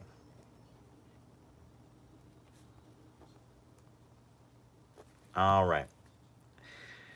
Yeah, aesthetics, that's a big ongoing thing. I mean, Susan Sontag has this whole thing about the fascist aesthetic, and, gymnastics are fascist, and railroads are fascist, and fascism is this feeling of people working together, and it's fascist, right? And that's why you have to have, Jackson Pollock, and you can't have social realism, because social realism is fascist, and we got to just splatter paint on a canvas, because that way it's not fascist. And it's this immature new left stuff, right? That anything that reeks of like conformity, man, people are like coming together and like making rules and stuff, and they're like that's fascism, man. It's like this stupid hippie nonsense, right? That aesthetics, at the end of the day, right? Aesthetics, it's like art, right? It's like images, like what appeals to people. Right? People wearing military uniforms. It's not inherently fascist. Look, the Black Panthers, they wore military uniforms. Did you know that? They all wore military uniforms. Were the Black Panthers fascists? Right? They had boots, and they marched, right? And they wore their beret uniforms, and everything they say about fascist aesthetics is the Black Panthers, were they fascist in their aesthetics? No, they were just a mass movement trying to mobilize people. Communists around the world, they have real aesthetics. Go to Venezuela, go to Cuba, go to China. They wear uniforms, they march in formation, they salute each other like this. There's nothing fascist about that. That means they're building a strong mass movement that can actually work and overturn capitalism. The new left has come along and said, you can't do any of that. That's fascist. And it's just stupid. Fascist aesthetics are largely plagiarized from communism, actually. It was the German Social Democratic Party's aesthetics were hijacked by the Nazis. And the German Communist Party's aesthetic, too. I mean, the German communists would wear red armbands. The Nazis started wearing red armbands because the German communists were doing that. A lot of the aesthetics people say are fascist are actually just mass movement aesthetics. And the new left is all about deconstruction. They oppose building mass movements and they oppose populism. So they declare all of those aesthetics to be fascist, and that's a big problem. But no, there's nothing, the fascism is not an aesthetic. Fascism is a mass movement of violence and terror to preserve capitalism. Mass movements that are progressive also have aesthetics of mass movements, right? People joining groups, and that's the thing. When people are desperate and hungry and they want things to improve, they tend to join groups of people who look like they're going to get shit done. And there's nothing fascist about that, right? Now, sometimes they join fascist groups, but sometimes they join communist groups. But the left has declared that we don't want to build mass groups anymore. It's about everyone doing their own thing, and they're going to open a pencil factory, and liberals label everyone fascist except for themselves, despite dropping 2 atomic bombs and launching wars in Vietnam, Yemen, and Libya. That's a good observation, Red Illuminati. And you're right, and it's just, this fascist. It's a sad part of the new left, right? That they're not really against capitalism. They're against conformity. They're against groupthink, and it's an artistic movement about deconstruction. It's not a real movement that's about taking power. That's the new left influence. The new left is a vandal, toxic mindset. It basically is about lifting social restraints, giving people permission to release their impulses, tearing things down. And it has nothing to do, that's not what building socialism is about. I talk about that a lot in the Kamala Harris book, actually. Alrighty, next question. Makhno and the Black Army. Yeah, Makhno, that's an anarchist in Ukraine, and he was against the Bolsheviks, and, it's like he's an obscure figure. He did not have a huge following, and, it's part of the mythology of anarchism. Oh, he's a good, not like those evil Bolsheviks. There was this true revolutionary Makhno. It's just, yes, he was somebody who did not agree with the Bolsheviks.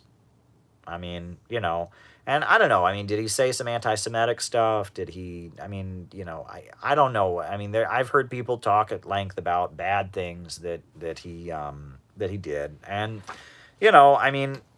look, he was against the Bolsheviks. He was one of the left factions that opposed the Bolsheviks, and, they fought him and defeated him, right? And that's all there is to it, really. And it's kind of not a big deal. A lot of these movements that American leftists, idealize are not really a big deal, right? Makhno, in Ukraine, how many people actually followed him? How much of it? Not many, right?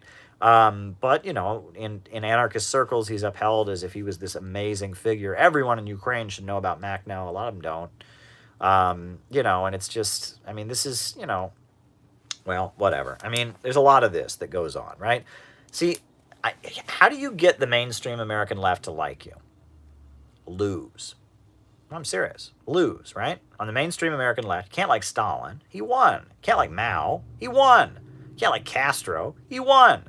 Right? But if you want to be if you're like a college professor and you want to get tenure, by all means, spend your life digging up this one anarchist hero from Spain in the 1930s and write the biography about how if only, Jose, De Santos Sanchez had taken power, the true anarchist, if only he had taken power, Spain would be socialist. Oh, it'd be so amazing. It wouldn't be like the bad communists, right? Or dig up, this one, socialist. This is how communist groups, this is ultra leftism, right? And it's like, you're not allowed to like anyone who actually won or actually achieved anything, but you can find somebody who died as a martyr in a failed revolt, or who, took up arms along with the imperialists against some successful socialist society. And you can idealize them, and, and some of these people are good. Rosa Luxemburg, she lost, but she was great. But, why do all these people like Rosa Luxemburg but hate Lenin and Stalin and Mao? Because she lost. It's just, there is this weird, it's that a lot of these synthetic leftists, again, I emphasize they're all about deconstruction. They're triggered and scared of any mass movement that actually accomplishes anything, right? And for them, it's an expression of social alienation. So they want to follow somebody who lost, right? And also, if somebody loses, they're never in power. So the New York Times never writes an op-ed accusing them of crimes against humanity, right? That's what I told Vosh. I told Vosh when I interacted with him. I said, there will never be a socialism the New York Times will approve of. Well, these these idiots out there really do think that, right? I had people tell me, oh, I liked Hugo Chavez, but now I read in the New York Times he's becoming a dictator. Well, folks, any socialist who actually gets shit done, they're going to call him a dictator in the New York Times, okay? And if you haven't figured that out, I mean, it's kind of sad. It's kind of sad, but there is this, it's like you don't want to be associated with anyone the establishment condemns. Then you can't have a revolution. I mean, and it's kind of sad, right? But there's this nostalgia. It's like if there was the one good communist that lost, but I'm sure if they had come to power, they wouldn't have been evil like Stalin. No, if they had come to power and been successful, the U.S. media would have said all the same things it says about Stalin about them, right? And look, I learned this from Venezuela. More than anything, I learned it from Venezuela. Venezuela, multiple parties, opposition's on TV every day. Opposition protests happen all the time. Jimmy Carter says their elections are free and fair. Nope, U.S. media, he's a dictator. He's a dictator. And that shows that no matter what, they're going to say that. No matter what, they're going to say that, right? If Hugo Chavez was a dictator, I mean, he didn't even have the death penalty, for goodness sakes, right? International monitors saying the elections are fair. Opposition figures in the government moving against him all the time. But no, he has a referendum to change. How in the world was Hugo Chavez a dictator? Well, because he opposed capitalism, right? So they say that, right? And you talk to these right-wing Venezuelans, talk to them, right? And they'll say they said he killed more people than Hitler. That's ridiculous, right? That's ridiculous. Look at Venezuela's population. Even if he had but no, I've had Venezuela. Oh no, he killed more people than Hitler. I'm from there. You can't argue with me. And this shows you that anti-communism is just a giant pack of lies. Okay. And again, they wouldn't have to lie like this if they had any truth on their side. When people say Hugo Chavez is a dictator, when he clearly isn't, then think about what they say about Mao and Stalin, right? And think about it, right? When they sit there, these Venezuelans, I've had them say to my face, Chavez killed more people than Hitler. How Chavez and Maduro killed more people than Hitler? They will say this with a straight face, that it is absolutely, oh, no, Chavez killed more people than Hitler. How can they say that? But they say it, right? Because they'll say that about it. The truth doesn't matter to these people. And the U.S. media reinforces what they say, and it repeats it, and they come here and oh, I just came from Venezuela, and Chavez killed more people than Hitler, and no American is going to go, oh, that's not true, unless they're a communist, right?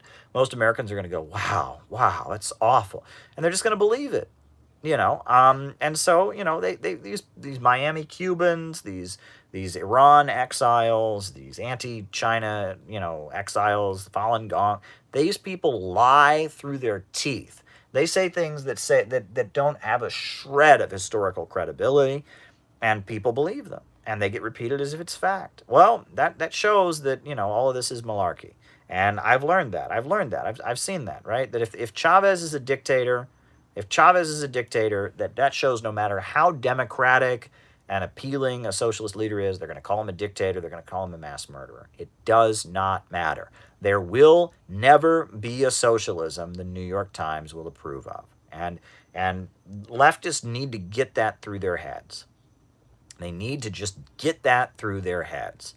There will never be a socialism that will be declared democratic and respecting human rights and successful economically by the New York Times. The New York Times and the voices of American capitalism, NPR, Wall Street Journal, they will always, Fox News, MSNBC, if there's a successful socialist society, they will declare it a dictatorship. They'll tell you that everyone there is starving, that it's an awful system, it's never accomplished.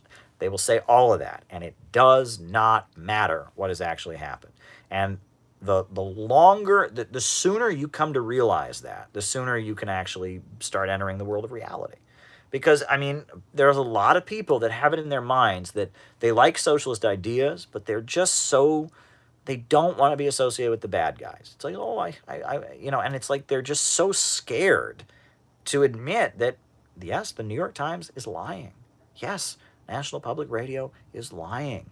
Yes, what you learned in school your whole life about communism is a pack of lies, right? Yes, Our government goes around the world murdering people in Syria and Libya and all over the world. They put sanctions on Iran during the pandemic so they couldn't get medicine because they were hoping to weaponize COVID-19. I mean, people can't swallow this. It's like this big pill they just don't want to swallow. Like, it just can't be true. It just can't be true, they think. I mean, it just can't be true. And it's like, no. I mean, you just got to swallow the pill and admit this, right? It's just a fact. It's just a reality. So you just gotta, you gotta swallow the pill or not, right? But if you beat around the bush, you're going to be disappointed, because I can guarantee you, any successful socialist society, they are going to declare to be evil. And look, if Makhno had taken power in Ukraine and built a successful anarchist or socialist society in Ukraine, they would declare Makhno to be a brutal mass murdering terrorist, and all the anarchists who now like Makhno would distance themselves from him. I can guarantee you that. And it would be people like me who would like Makhno because he achieved something. See, that's how this works. That's how this works. The issue is not who's democratic and who's right and who's wrong. The issue at the end of the day is who is going to obey and think what you're supposed to think in the West, and who is going to fight and resist and look for a new way. That's really what it's about. My critique of the Limits to Growth. Well, Limits to Growth is a book published by the Club of Rome, which is a think tank in Italy. Has a lot of very important people in it. It's still around. They published this book called The Limits to Growth. One of the things they predicted in the book is that we'd be out of oil by the 90s. We'd be out of oil. The world would run out of oil by the 1990s. Well, we didn't. You know why? You know why we didn't run out of oil? Because hydraulic fracking was invented, deep sea drilling got better. Yes, if we had kept the methods of extracting oil that existed in the 1970s when the book was published, we would have run out of oil by now. Absolutely. But human beings are inventors. There are minerals in Africa that were, when the book Limits to Growth was published, these minerals were completely worthless. They were completely worthless. They were worthless rocks in mountains that had no value. Now they are used in computer chips, and they are very, very, very valuable. Right? Helium-3, one of the rare earth elements that China's getting from the moon. Right now, it's a very rare element, so it's very expensive. But, it's not that rare on the moon, and the value that it has in terms of fusion energy is massive, right? That you cannot declare a limit to growth, because you cannot assume that the resources that exist today are always going to be used in the same way. The history of human civilization is human beings developing new ways to use resources. We don't tend to, get around through steam engines anymore. Do you know that? Steam engines used to be a thing. Burning coal, steam engines. We don't have those no more, right? We have trains that go a lot faster because they use a lot different methods, electric, whatever, right?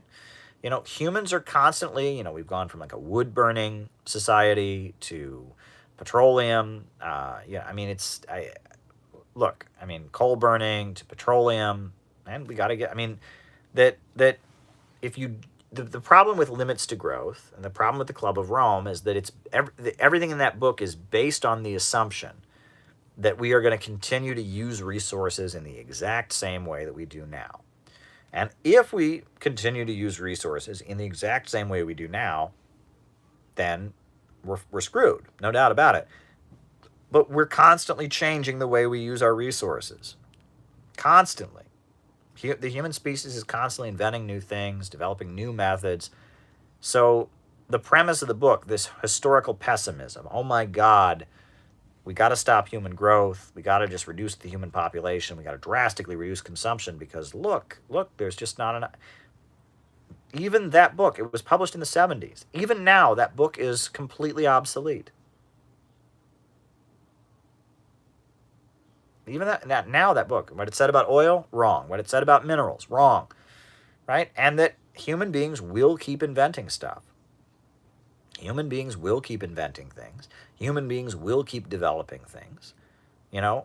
yes, if we stick to the fossil fuel economy, like the imperialists are trying right now, yeah, we're screwed. If we don't get off of fossil fuels soon, we're screwed, right? If we don't, develop higher modes of energy, we're screwed, right? If we don't start utilizing, resources from other planets, which we really need to start, sending satellites to other planets to acquire resources. That absolutely needs to happen. We're already doing it from the moon. China is doing it from the moon now. We ought to be getting resources from Mars. We ought to be getting resources from other planets.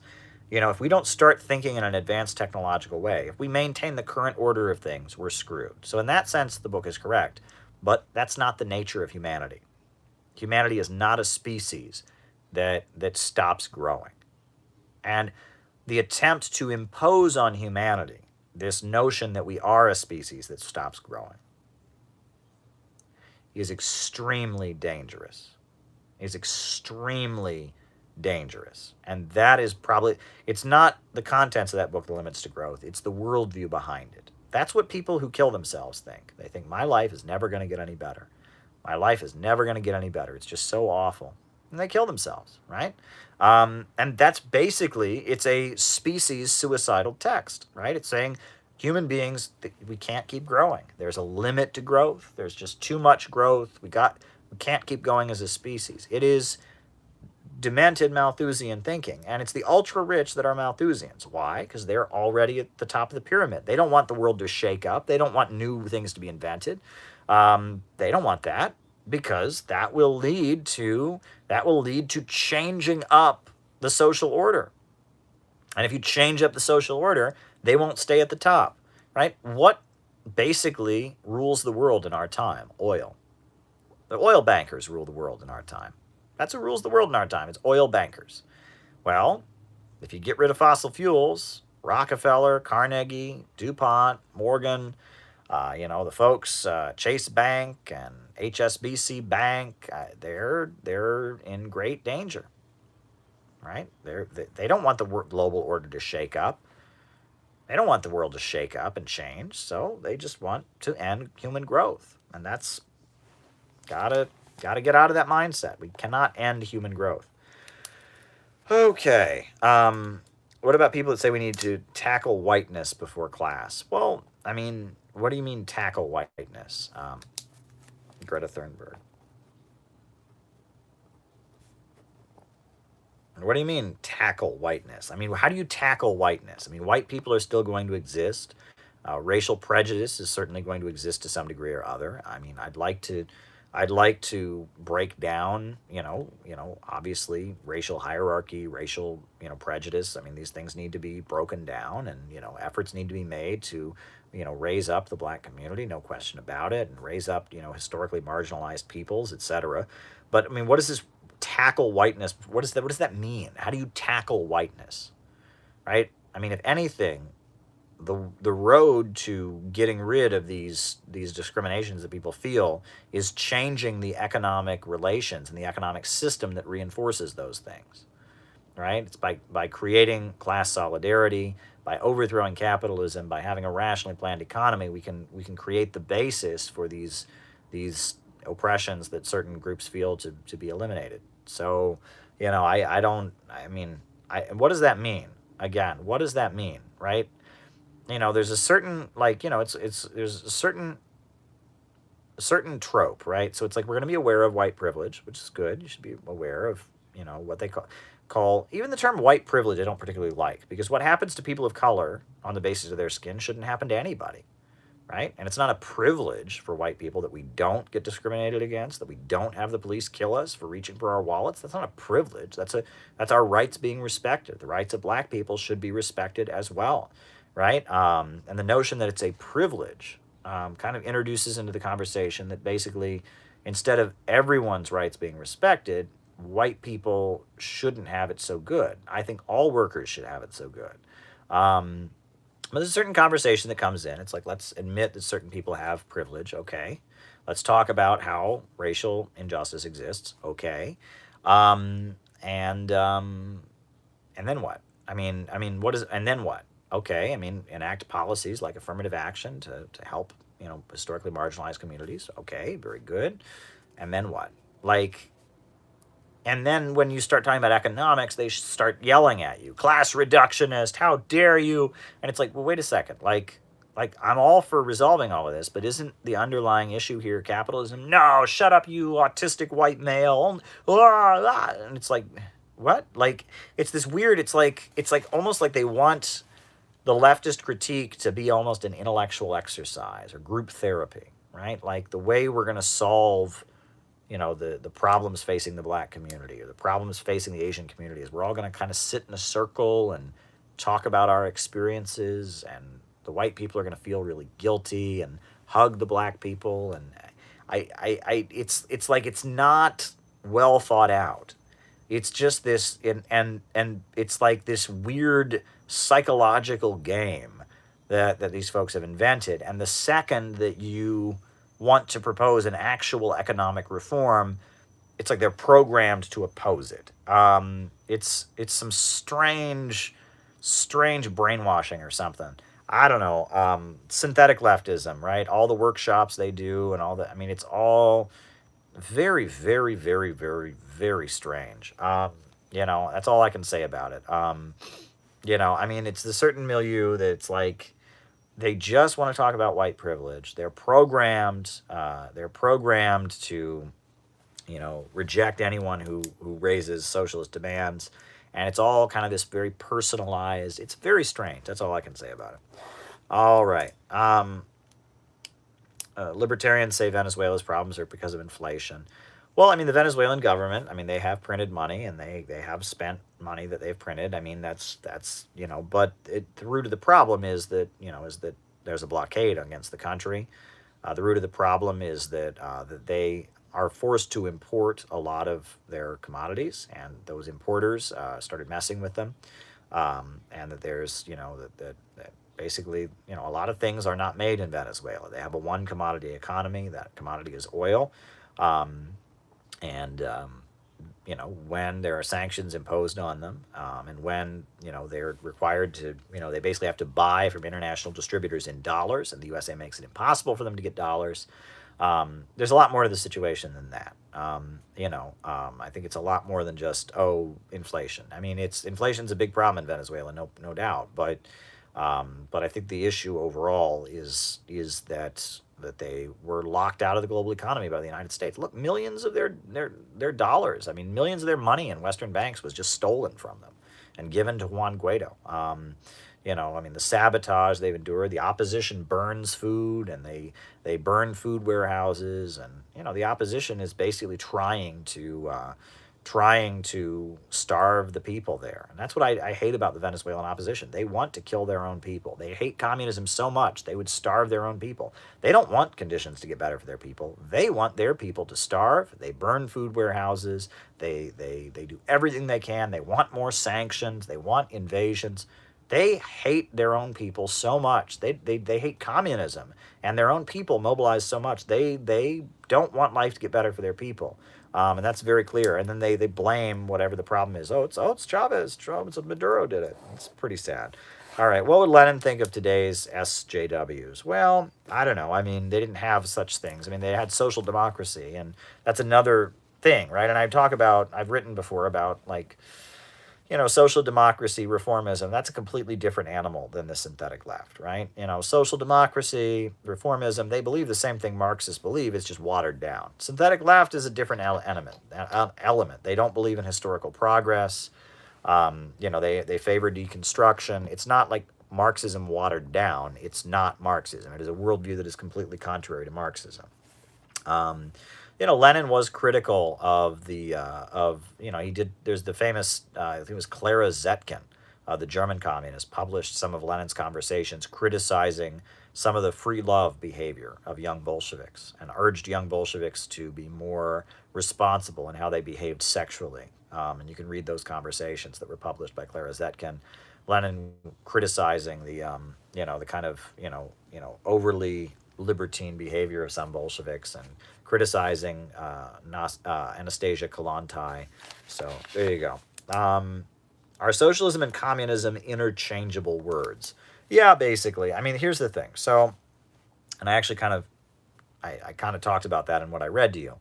So socialism The word was invented by Henry Saint-Simon after the French Revolution. Kind of a vague concept. Greed is bad. People need to have community. Robert Owen is the first person to use it in English. And there was all kinds of talk of socialism. As capitalism was emerging, there were people who didn't like it, and they were talking about socialism. And you had, Eugen Düring, right? It was the professor in Germany that Friedrich Engels hated and wrote that book Anti-Düring about. And there was a whole, all kinds of people were talking about socialism. Well, Marx developed scientific socialism, applying the concept of the class struggle to socialism. So Marx used the label of communist so that people would understand him to be different than all the other people talking about socialism. He was a communist. It was a specific kind of socialism. But then, communism became associated with crazy ultra-leftist anarchists. The International Working Men's Association became dominated by Bakunin and others, and so communism became tainted as an ideology. So when the Second International was formed, when the Marxists formed a new international, they called it socialism or social democracy.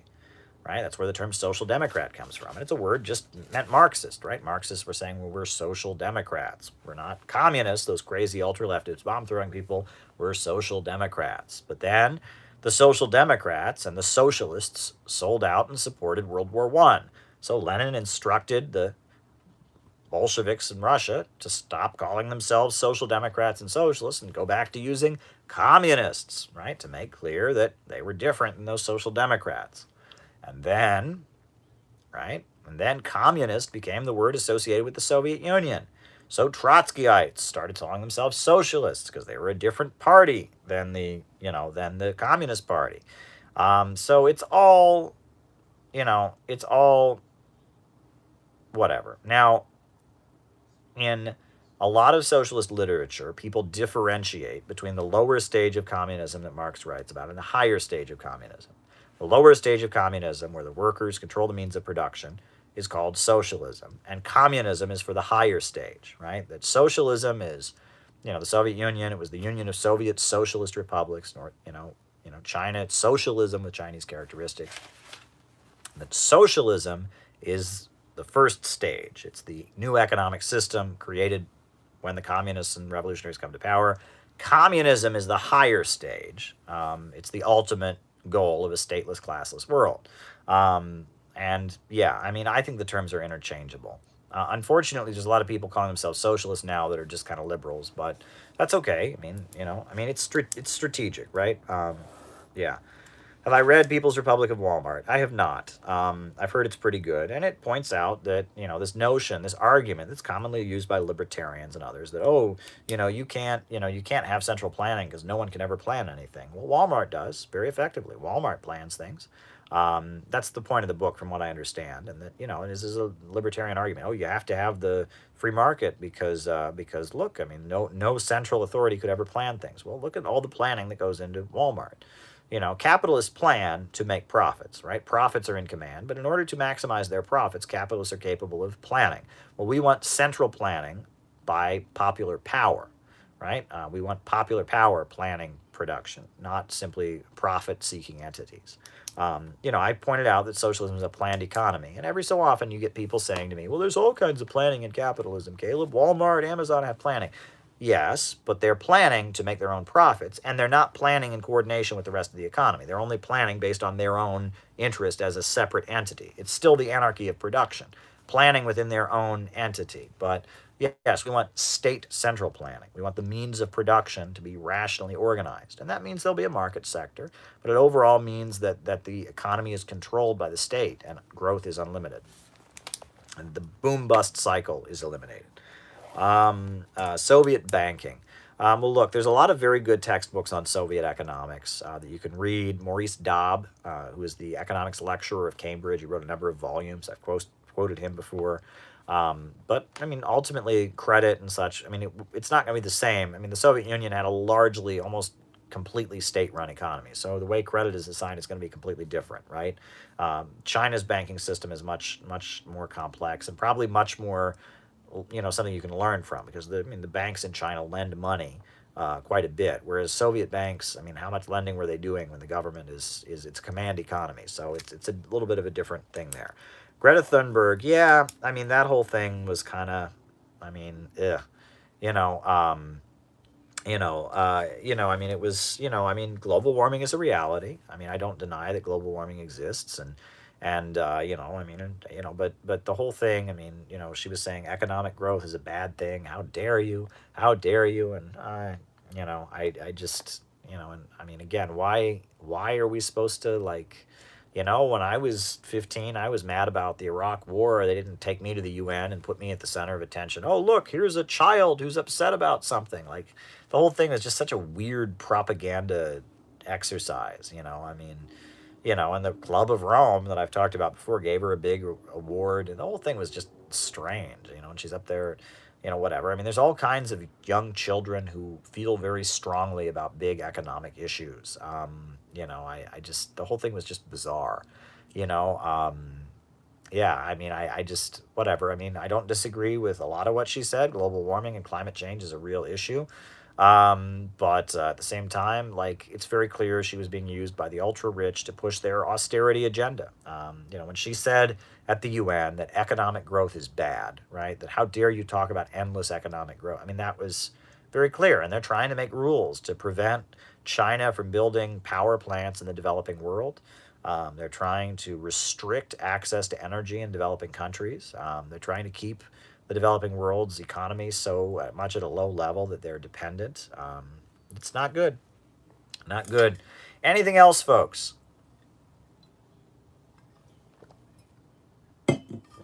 Anything else before we wrap this up, folks? Any other super chat questions for this evening? Anything else you would like to ask me about? Anything else on your mind? Anything else, folks? Because it's late and big day ahead of me tomorrow.